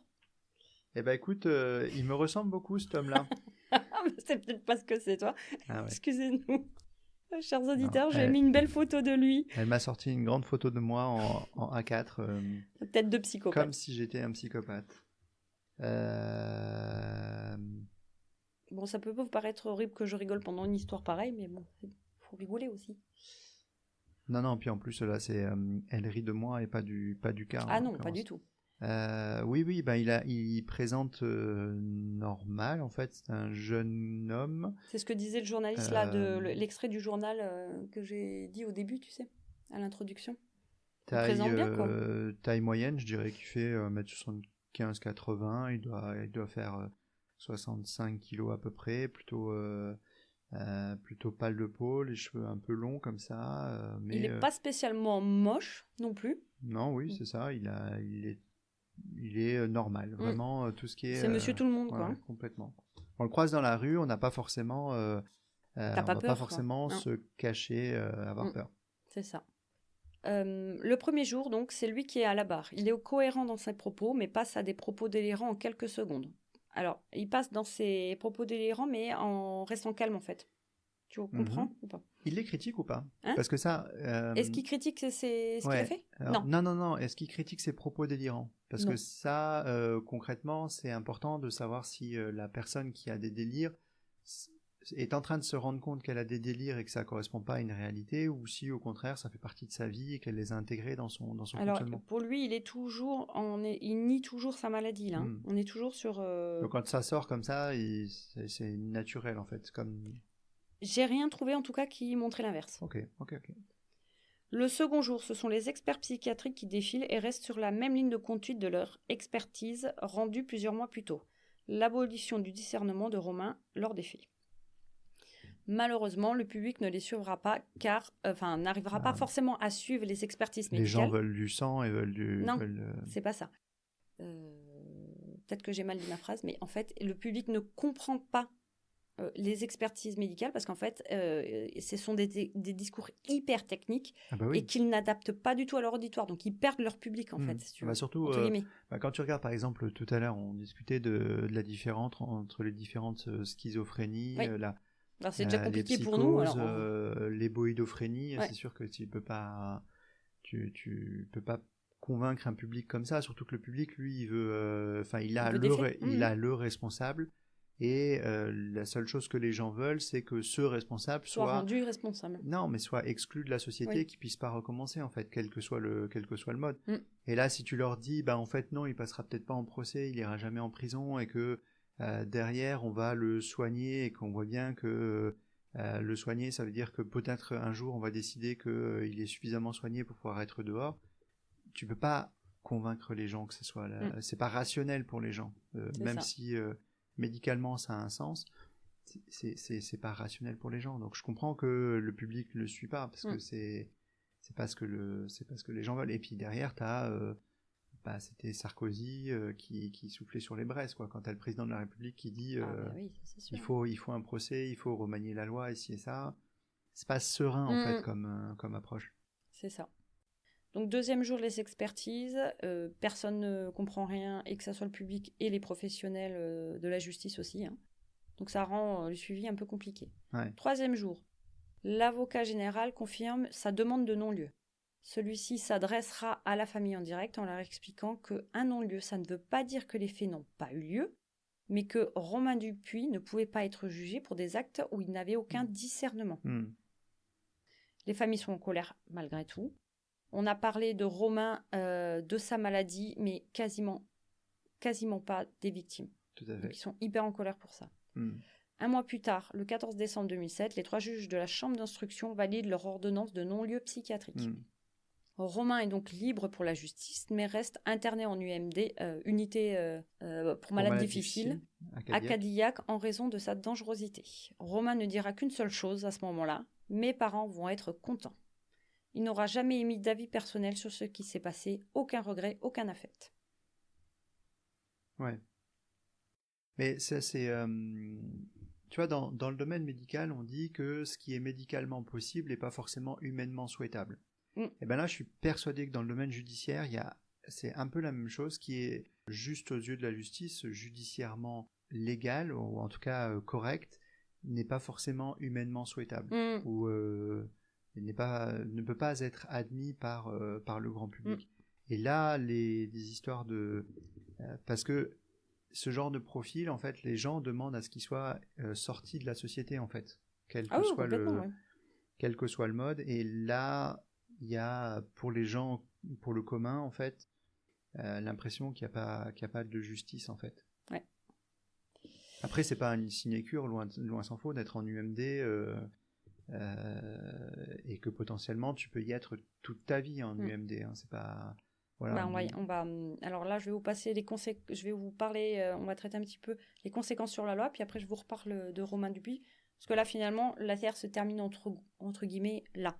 Il n'est pas responsable, il n'aura pas de procès, il va simplement se faire soigner il va se faire soigner en psychiatrie. Point. Voilà. L'histoire est réglée. Donc, à l'époque, suite à ce drame, le gouvernement a jugé nécessaire de légiférer sur le système de rétention à nouveau. Et le 28 novembre 2008, il propose une loi... rétention de sûreté, là, du coup. Oui. Et il propose une loi qui est émise devant le Conseil des ministres. Alors, c'est hyper compliqué à comprendre. Donc, c'est du jargon judiciaire, voilà. Donc, je vous passe la lecture.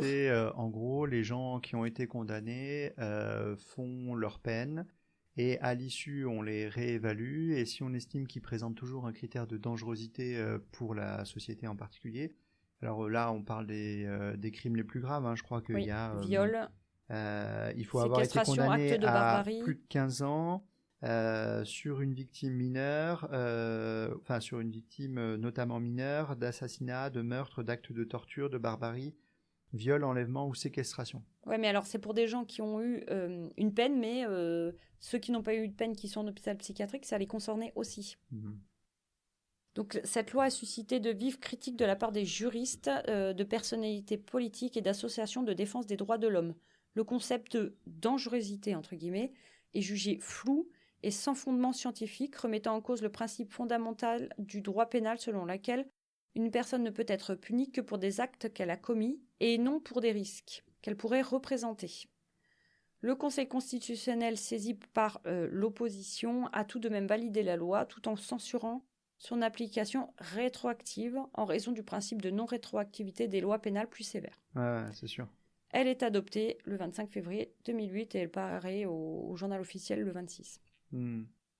Cette loi instaure aussi une audience publique devant la chambre de l'instruction pour statuer sur l'irresponsabilité pénale d'un individu. Oui, c'est ce que tu disais. Lui, il a bénéficié, entre guillemets, d'un régime d'exception parce que ça avait été rendu public, mais d'habitude, ça se fait en plus.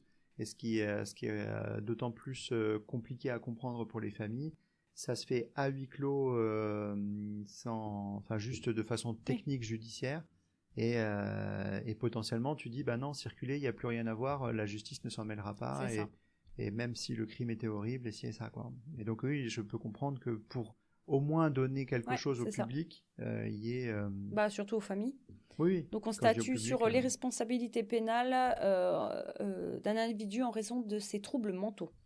Si la responsabilité pénale est reconnue, la culpabilité est néanmoins établie et le crime est inscrit au casier judiciaire de la personne concernée. Cette procédure vise à reconnaître les droits des victimes tout en tenant compte de l'état mental de l'accusé. On a quelques autres dispositions qui sont prises. La surveillance de sûreté, c'est une mesure complémentaire à la rétention de sûreté. Elle permet de soumettre à une surveillance renforcée, incluant éventuellement un placement sous surveillance électronique mobile, les individus présentant une dangerosité particulière après leur libération. Le deuxième, c'est l'accès au FIJES, c'est le fichier judiciaire national automatisé des auteurs d'infractions sexuelles ou violentes. Aux maires, donc les maires et les présidents de conseils généraux et régionaux peuvent accéder à ces fichiers via le préfet, pour les décisions administratives concernant des activités en contact avec des mineurs. Donc en gros, ils peuvent vérifier si les gens qui veulent travailler au contact des mineurs sont pas inscrits, pour aller animer la colonie de vacances ou je sais pas quoi. C'est ça. Et enfin, le dernier élément de cette loi, c'est le traitement médical. Elle modifie les conditions de prescription des traitements médicaux visant à diminuer la libido des condamnés en supprimant l'exigence d'un agrément spécifique pour les médecins prescripteurs. Les castrations chimiques, les choses comme ça. Ouais. C'est ça. Ensuite, deuxième chose qui a un peu changé, c'est le plan santé mentale 2010. Donc, il a été demandé suite à ce drame par le ministre de la Santé, donc Douste-Blazy. Philippe Douste-Blazy, ouais. Il dresse un état des lieux de la santé mentale en France. Il relève et propose une inadéquation de l'offre de soins et des divisions entre prévention et traitement, des dysfonctionnements dans la prise en charge des malades et en psychiatrie avec proposition de plusieurs mesures pour améliorer, une ouverture de la prise en charge par le développement de l'information au grand public, le renforcement de la prévention et l'accueil, le développement des réseaux en santé mentale plus son accompagnement, favoriser et renforcer les liens entre patients, familles, professionnels, renforcer et améliorer les formations continues des professionnels sur la maladie mentale, développement de la recherche en santé mentale et enfin, programme spécifique, prévention, suicide, programme sur les détenus et auteurs d'agressions sexuelles, etc. etc. Donc en gros, ça, on aime bien en France faire des grands plans comme ça, et puis finalement, en 2025, Emmanuel Macron indique que la santé mentale, c'était grande cause nationale, et que finalement, on n'a pas vraiment avancé. On n'a pas avancé, et je crois même qu'on a plutôt reculé. J'ai cherché où est-ce que ça en était, ce truc. Alors, autant ça a marché relativement bien sur les plans cancer. Oui. Ça a un peu marché sur c'était les plans... C'est Chirac qui avait fait le plan. Alors, il y a eu plusieurs plans cancer qui ont fait avancer. Alzheimer, ça a avancé un peu, mais psychiatrie, j'ai pas... Encore une fois, c'est pas mon domaine, mais j'ai pas des masses de recul sur le fait que ça ait fondamentalement fait changer les choses. Bon, alors désolé pour ce petit passage un petit peu plus, on va dire, administratif à la française. Vous pouvez voir comme c'est très sympa à nos amis des autres pays qui nous écoutent. Donc aujourd'hui, où est-ce qu'on en est Alors on revient un tout petit peu en avant, on est en 2022. Romain était toujours hospitalisé en UMD à Cadillac. Il faut savoir que les UMD, donc les unités pour malades difficiles, toujours, sont des lieux considérés comme des unités proches du milieu carcéral. Ces endroits sont pour des personnes qui sont dangereuses pour autrui, mais surtout pour elles-mêmes. Tout est fait pour leur propre sécurité ainsi que celle des professionnels. Tout est comptabilisé, il y a le nombre de fourchettes, les cuillères, les brosses à dents, je peux vous dire qu'il n'y a pas de cure-dents là-bas. Le mobilier il est scellé au sol ou au mur, les déplacements sont contrôlés, enfin vraiment c'est un milieu carcéral de la santé, on va dire. Après, même si les soignants là-bas essaient de faire en sorte que ça ne soit pas le cas. Oui, mais... C'est à Saint-Julien, à Metz, qu'il y en avait un. Je sais plus comment il s'appelle. Non, je sais plus du tout. Il n'y en a pas 150 en France, non plus. Donc depuis 2018, les avocats de Romain Dupuis font la demande auprès de la justice de changement d'unité. Ils veulent qu'il aille dans une unité, un service classique de psychiatrie, toujours sous le régime de l'hospitalisation complète, hein, mais un changement radical, on va dire, d'unité un peu moins carcérale, quoi. Selon la médecine, depuis 2018, Romain est stabilisé dans son état. De 2018 à 2022, c'est pas moins de 5 commissions judiciaires qui avaient statué positivement sur le placement de Romain Dupuis en service traditionnel avec mesure d'hospitalisation complète. Malgré cet avis constant, la préfecture de Nouvelle-Aquitaine n'a jamais pris aucun arrêté pour acter le transfert de ce malade. On comprend aussi, hein, c'est un peu compliqué, c'est un sujet quand même super délicat, on va dire. Bah, par rapport aux familles, oui, par oui, rapport et à... puis par rapport aux soignants, Ouais, tu as une décision administrative. Alors déjà que la décision judiciaire, elle n'est pas comprise par ni la population, ni les familles, ni les soignants. Donc clairement, après, tu as une autre décision judiciaire qui dit c'est bon, circuler, il n'y a plus rien à voir, il n'a pas besoin d'être en UMD avec les moyens de l'UMD malgré tout. On le met simplement en hospitalisation complète, dans des services d'hospitalisation complète qui sont déjà à l'os, où il y a un taux d'absentéisme que tu disais tout à l'heure qui est énorme, où les malades, on ne sait déjà pas quoi en faire, où il y a un turnover parce que c'est important, de faire tourner les places, parce que et donc là on dit maintenant on peut en faire un malade classique. C'est juste, c'est éthiquement compliqué. Ouais, c'est vraiment pas audible pour les gens, quoi. Ouais. Donc du coup, la préfecture ne prend pas l'arrêté qu'il faudrait faire, alors même qu'il convient à l'autorité administrative de le faire, comme en dispose le Code de la santé publique. De mois en mois, d'année en année, hein, du coup on est sur 4 ans là, le juge judiciaire et le juge administratif se renvoient la balle pour savoir lequel est compétent sur cette question. Le 9 juin 2022, le juge des libertés et de la détention, qui contrôle tous les 6 mois les hospitalisations sans consentement, autorisait la fin de son placement en unité pour malades difficiles et son transfert dans un service de psychiatrie ordinaire.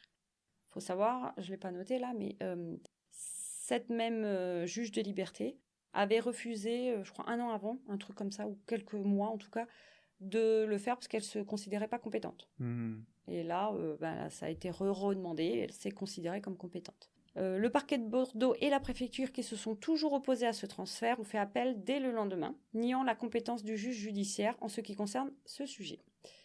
Dans un communiqué de presse, la Ligue des droits de l'homme s'était félicitée de la décision de cette juge, prise en dépit des pressions potentielles de l'opinion publique, considérant qu'elle ouvrait la voie au contrôle nécessaire par le juge judiciaire des mesures de placement en UMD. Une décision qui doit bénéficier à toutes les personnes hospitalisées d'office et devenir la norme. Suite à ça, la Cour d'appel à la mi-juin 2002 statuait à nouveau non pas sur la décision du juge des libertés et de la détention, mais sur le fait que le juge ait autorisé le transfert d'un malade dans une autre unité. En fait, on est toujours pareil, on répond à une autre question avant de répondre à la question initiale. Mais encore une fois, c'est pas parce que c'est judiciairement correct que c'est humainement souhaitable. Ah oui, tout à fait. Donc la question étant de savoir si le juge de... Et la Ligue des droits de l'homme, là-dedans, elle joue toujours un jeu un peu trouble, dans le sens où c'est sûr que... en fait, selon elle, il faudrait jamais enfermer personne, mais comme si tout le monde était... était tout gentil et ne faisait pas de soucis, mais sauf qu'à un moment, comme on dit, la liberté des uns commence là où s'arrête celle des autres, et si tu commences à être agressif ou à pas être apte à vivre en société, à un moment il faut savoir protéger le monde, la société, ouais. Et le problème, c'est que tu protégeras pas les soignants qui sont en hospitalisation complète, parce qu'ils n'ont pas les moyens nécessaires pour compter les fourchettes, compter tu vois, c'est ça. C'est toujours pareil, ils opposent des grands principes très théoriques à une réalité pratique qui est pas du tout la même, quoi. Ouais. Bon, c'est comme ça. Donc la cour d'appel va statuer en défaveur de la juge. Le juge n'a pas le pouvoir d'annuler une décision administrative ni de se substituer à l'autorité administrative. La juridiction reconnaît cette situation de blocage engendre une légitime incompréhension de la part de Romain Dupuis et est susceptible de rejaillir sur l'évolution positive de son état de santé. Parce qu'en fait, Romain Dupuis, à la sortie de cet appel... C'est quand même le personnage dont on s'est le plus occupé dans toute l'histoire, en fait. C'est... Ah oui, oui, par rapport aux victimes, tu Par parles. rapport aux Ah oui, victimes, complètement. enfin, je veux dire, c'est un peu hallucinant. Enfin, c'est normal de s'en occuper et honnêtement, il a sans doute besoin de soins, mais enfin, je pense qu'on n'a pas mis Bah oui, autant de regarde moyens. le peu d'informations que je t'ai données sur Oui. les victimes. On a vraiment mis peu de moyens pour aider. J'espère qu'ils ont eu une assistante psychologique, ils ont eu un suivi, ils ont eu et là on met un maximum de moyens, de temps, d'énergie sur son. Bah, d'ailleurs, c'est sur à cette chaque fois le destinée, cas quoi. quand on parle de sujets de personnes dans son cas qui commettent des crimes, pour le peu de gens Ah oui, c'est sûr. qui sont malades mentaux comme ça, qui commettent des crimes. Le problème, c'est ça le problème, c'est qu'à chaque fois, on oublie les victimes et on ne parle que de eux. Et en fait, et je pense que c'est ce qui peut mettre on va dire, les familles et la population en colère aussi. Complètement. Ouais. Bref, Romain Dupuis va dire à la sortie de la cour d'appel pourquoi on s'acharne sur moi. Voilà. Le 15 septembre 2023, la cour d'appel de Bordeaux ordonne la mainlevée de la mesure du placement en unité pour malades difficiles de M. Romain Dupuis. Ouais, je me rappelle de ce jour-là. Ouais. Cette décision est aussi susceptible de s'appliquer aux mesures de transfert disciplinaire d'une unité habituelle d'un établissement psychiatrique vers une unité sécurisée de type unité de soins intensifs ou unité pour malades agités et perturbateurs. Sur ce point, c'est quiconque a affaire à une hospitalisation psychiatrique, y compris libre, qui peut être concerné par cette jurisprudence. Dans la foulée, le parquet de Bordeaux n'ayant pas décidé de poursuivre en cassation, Romain Dupuis a été transféré en service psychiatrique général en hospitalisation complète.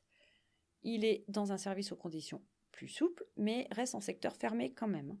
Secteur fermé, après en psychiatrie, il faut savoir, il y a plusieurs types de services. Donc on a le secteur ouvert, c'est-à-dire que les gens peuvent sortir de l'hôpital, se balader, ils sont hospitalisés, ils dorment à l'hôpital, mais peuvent se balader dans l'hôpital et voilà, après les portes sont lourdes. Hein. Et ils doivent se soumettre Voilà. aux soins selon le contrat qu'ils ont passé Exactement. avec les soignants. Il y a des contrats qui sont passés en début, qu'ils signent en accord avec les soignants. Mais ils sont libres d'aller, venir et de faire un peu leur vie. Et les secteurs fermés, pardon. Les secteurs fermés, c'est des secteurs fermés à clé, hein, comme il s'est dit. C'est des gens qui sont hospitalisés d'office. Alors des fois, c'est à la propre demande des gens aussi, hein. C'est possible, hein. Ça on est d'accord. Ouais. Oui, et en fermé, fait, ça ils veut ne pas forcément sont dire sous pas contrainte. libres. Ouais, c'est sous contrainte. Ça veut dire qu'ils sont. Non, c'est pas sous contrainte. Ah oui, non, c'est pas sous contrainte, oui, justement. Oui, mais enfin, ceux qui sont sous contrainte, c'est souvent dans les secteurs fermés. Et en fait, ils ont une chambre, un petit peu de mobilier, mais pas trop quand même. Mais ils ont plus d'accès quand même que le milieu carcéral, on va dire. Mais ils ne peuvent pas sortir de l'unité, en fait. Ils ont un accès à une salle à manger, enfin, tout un tas de choses, mais ils ne peuvent pas sortir de ces box-là, si vous voulez. Et ensuite, vous avez tout ce qui est sorti, qui est unité, on va dire, extérieure, en ville, on va dire. D'autres questions sur ce sujet, monsieur ? Alors, aujourd'hui, Romain Dupuis est hospitalisé à l'hôpital psychiatrique Charles Perrins à Bordeaux. Alors, on ne me demande pas où c'est exactement à Bordeaux, mais c'est à Bordeaux. Bon, je sais où c'est, déjà, c'est pas mal. Son avocate, maître Hélène Lecate, se confie. Il a les clés de sa chambre, un téléphone portable, il peut appeler sa famille, ses amis, regarder la télévision, emprunter des livres. Romain Dupuis est inscrit dans une maison départementale pour personnes handicapées, MDPH. Il peut désormais envisager son avenir à moyen et long terme. Il compte suivre une formation à distance, ses domaines d'intérêt, musique, art, psychologie, apiculture. Oui, et puis comme on a le même âge, il a 42 ans actuellement, donc il a encore 40 ans d'expérience de vie devant lui. Exactement. Donc il finira par sortir. Alors, on y arrive, et c'est la dernière chose que je vais dire sur Romain Dupuis. En cas d'évolution favorable, on pourrait envisager un assouplissement de son régime d'hospitalisation dans les prochains mois ou années en cas de feu vert des psychiatres, de la justice et de la préfecture. Ah bah c'est sûr, c'est inscrit, c'est écrit. Ouais. Ah bah c'est sûr qu'il va sortir, bien sûr. Il sortira, il retournera chez ses parents et puis voilà. Et donc je finirai ma petite histoire sur cette belle citation qui est très connue, me semble-t-il. Un névrosé est un homme qui construit un château dans le ciel. Un psychotique est l'homme qui vit dedans. Le psychiatre est celui qui collecte le loyer. Jérôme Lawrence. Je trouvais pas mal. C'est un psychiatre, Jérôme Lawrence. Collecter les loyers. Cet épisode est fini. J'espère que ça t'aura plu, même s'il y a eu quand même beaucoup de... Les moments un petit peu plus, on va dire, scolaires. C'était un peu rébarbatif quand même. Mais j'espère que ça t'aura plu quand même, que tu auras bien compris ce que j'ai dit. Et voilà. C'est une histoire que j'avais relativement bien suivie. Bon, après, on aurait du mal à passer au travers parce qu'elle a fait couler beaucoup d'encre début des années 2000, avec notamment les ministres, le président qui s'en sont mêlés. Il y a eu énormément de débats sur la responsabilité pénale des... Je me rappelle d'entendre mes parents discuter à la maison, quoi. Ah oui, mais c'est sûr. Mais en plus... de donner son avis et tout. Nous, ça nous touche de près, j'allais dire presque viscéralement sur ce qui se passe, parce qu'on peut tout à fait se projeter dans ce qui s'est passé, dans les conséquences, dans les suites, et même aujourd'hui et demain sur ce qui va se passer. Et c'est vrai que ça nous met en difficulté sur un certain nombre de projections comme ça. Ouais. Mais en plus, alors c'est marrant parce que... Enfin non, c'est pas marrant, mais quand j'écrivais l'épisode, j'imaginais... je me voyais là où on s'est rencontrés, là où j'ai fait mes études. Ah bah oui. Où l'hôpital, la psychiatrie là-bas était décrépie. Enfin, c'était... je sais pas, ça a dû être refait dans les années 60, enfin j'en sais rien, mais... Mais c'était le secteur ouvert, le secteur fermé, bien, tu vois, les hospitalisations sous contrainte, et je m'en souviens, enfin, tu vois, c'était... je m'imaginais dans les couloirs ça, de ces stages de ce stage que j'ai fait en psychiatrie où j'ai rencontré ma bonne amie Christelle, et qui est infirmière psychiatrique, qui n'a pas duré d'ailleurs, puisqu'elle était en souffrance là-bas, et ce que je comprends. Et donc voilà, ouais, en fait, on se projette forcément en tant que soignant, quoi. Puis on se dit, j'ai fait de l'intérim, j'ai fait énormément de nuits. Bon, il n'y a pas que l'intérim où on fait des nuits, mais j'ai fait beaucoup de nuits pendant cette période-là. J'ai beaucoup travaillé de nuit. Je me suis pas sentie toujours en sécurité, quoi, clairement. Ou même les dimanches en pleine journée, les dimanches matins en pleine journée, quand tu es dans un service un petit peu excentré. Enfin, voilà, tu vois. Et encore, en début des années 2000, quand c'est survenu, on n'avait pas autant d'agressions de soignants qu'on a maintenant. Aujourd'hui, quasiment... Est-ce que c'était pas... Juste que c'était pas porté à la... Non, je sais pas. Je sais pas. Non, quand même, on a souvent des agressions assez violentes maintenant, qui font la une des journaux, et je pense qu'on l'infirmière en Guyane, là, on en a on a 2-3 par semaine maintenant. Effectivement, en Guyane, il n'y a pas très longtemps, une infirmière qui s'est fait violer, et l'autre... Et sa collègue, alors je sais pas si c'était sa collègue directe, mais il y a une qui s'est fait agresser aussi. Il y en a une troisième en France aussi, mais où, je ne me souviens plus exactement. Il y avait qui a eu aussi une agression. Dans les services d'urgence, un peu partout maintenant, ça devient extrêmement tendu. Et à l'époque, ça ne l'était pas, et c'était d'autant plus, ça sortait entre guillemets de nulle part. Et l'hôpital était encore vu comme un sanctuaire à l'époque, où on se disait, on va travailler sans avoir l'impression de pouvoir ne pas sortir de son boulot et puis de s'en tirer. C'est vrai qu'aujourd'hui, c'est un peu moins évident se dire que... toutes les professions type professeur des écoles, les médecins, enfin il y a beaucoup moins de... on n'est plus protégé par le statut. Ouais, il y avait ça. Moralement, on n'est plus protégé par le statut. Après, c'est pas toujours négatif.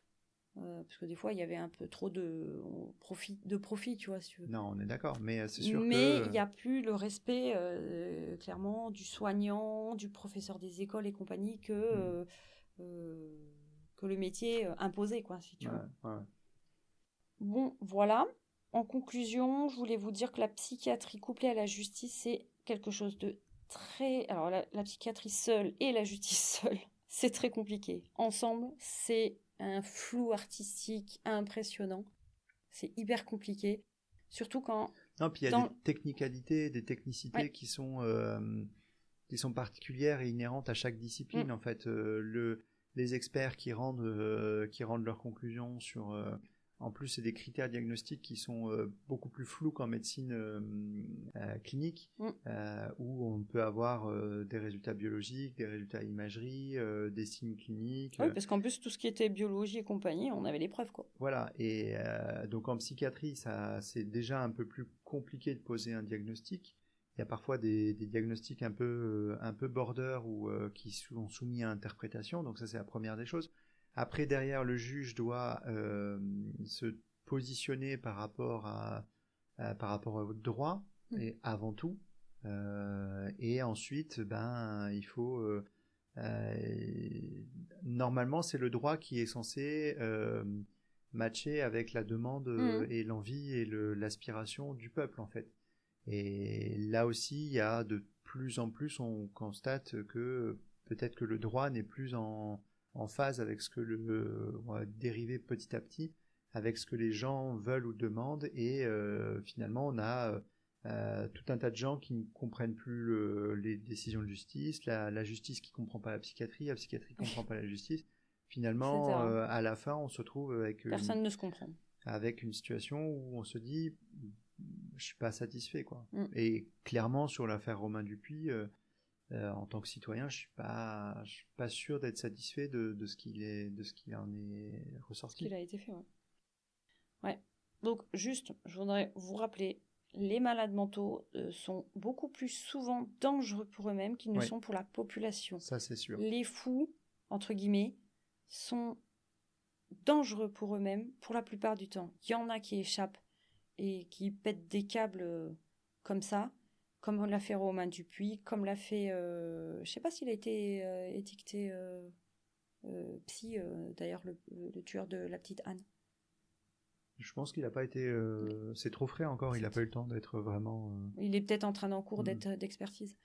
Bon, bref. Ils ont mis 6 ans à l'expertiser. Il y en a... Romain Dupuis. Non, 2. 2, pardon. 2 à 6, oui, pardon. 2 à 6. C'est parce qu'il y en avait 6 autres experts. Donc vraiment, faut pas faire l'amalgame. Voilà, les malades mentaux sont beaucoup plus souvent, c'est ce qu'il faut retenir, sont plus dangereux pour eux-mêmes qu'ils ne sont pour la population. Voilà, ça arrive qu'il y en ait qui s'écartent du chemin et qui ils aillent sur la population, mais ça reste extrêmement rare, quoi, je veux dire. Ouais. Et voilà, et puis juste pour vous rappeler aussi que c'est très compliqué pour le personnel. Bon, on en a parlé, hein. Mais voilà, on est dans une situation en France et sûrement peut-être dans les autres pays aussi, peut-être, je ne sais pas, où on manque cruellement de personnel médical, de moyens, surtout en psychiatrie, comme tu l'as dit, qui est vu comme quelque chose qui sert à rien, en gros. Enfin, ça n'a pas une bonne visibilité, quoi, on va dire. Et donc ça peut créer des drames, quoi, ce genre de truc.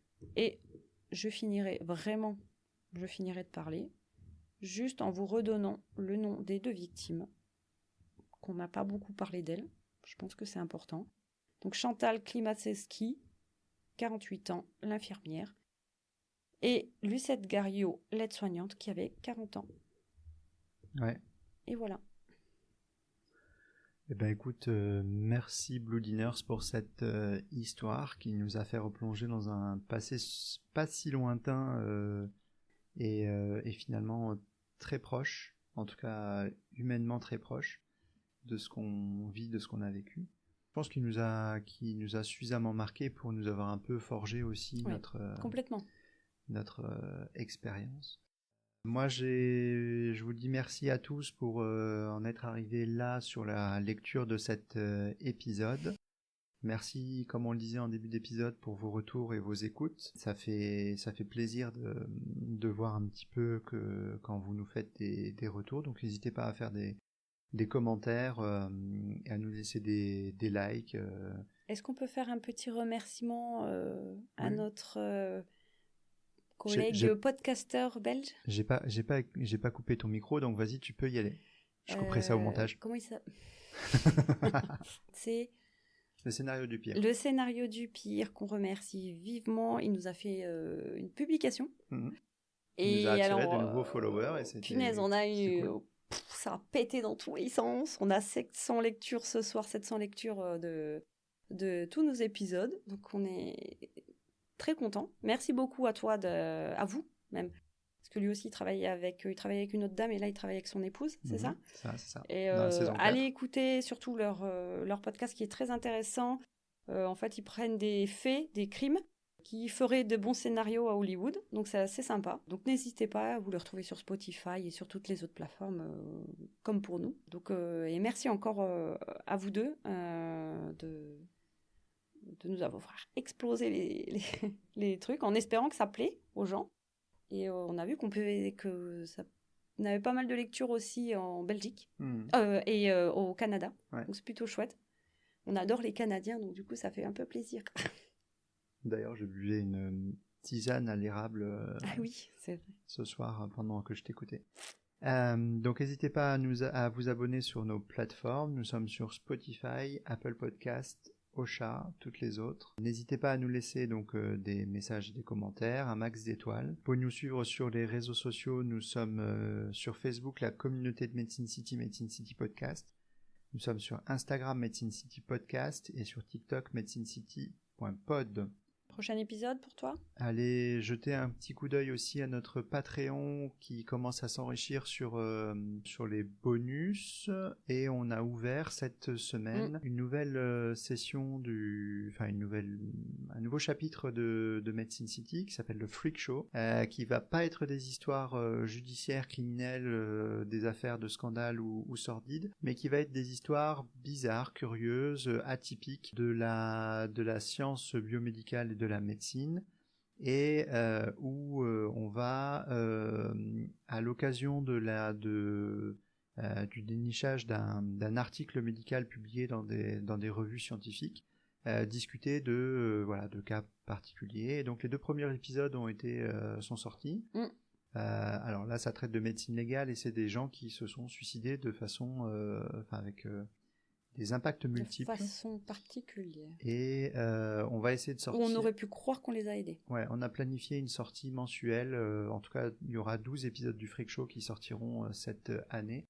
Et donc à l'occasion, là on rattrape un peu le début de l'année, mais à la fin, ça sera un épisode mensuel à peu près. 2 premiers épisodes, on les a mis en accès libre par contre. Voilà. Et oui, les premiers épisodes seront en accès libre, et puis après, ça sera un bonus exclusif Patreon. Au bout d'un certain temps, on vous reviendra. Prochain épisode, c'est moi qui m'y colle. Et alors, je vous ai un petit peu spoilé pendant l'épisode. On va parler d'une petite affaire. On va aller aux États-Unis. On va parler d'une petite affaire qui a fait un grand, grand bruit. Et on va parler de la règle 702. La règle 702. La règle 702. Parfait. Voilà, pour ceux qui s'y connaissent. Sinon, restez branchés. Et puis, la suite au prochain épisode, qui sera un épisode qui va nous emmener dans les arcanes judiciaires américaines. Merci à tous. Restez connectés et méfiez-vous des psychoses sombres de vos cerveaux. Méfiez-vous des délires qui se passent dans votre cerveau, c'est ça. Surtout de ceux de falciparum. Sur ce, bonne soirée à tous ou bonjour. Au revoir. Au revoir.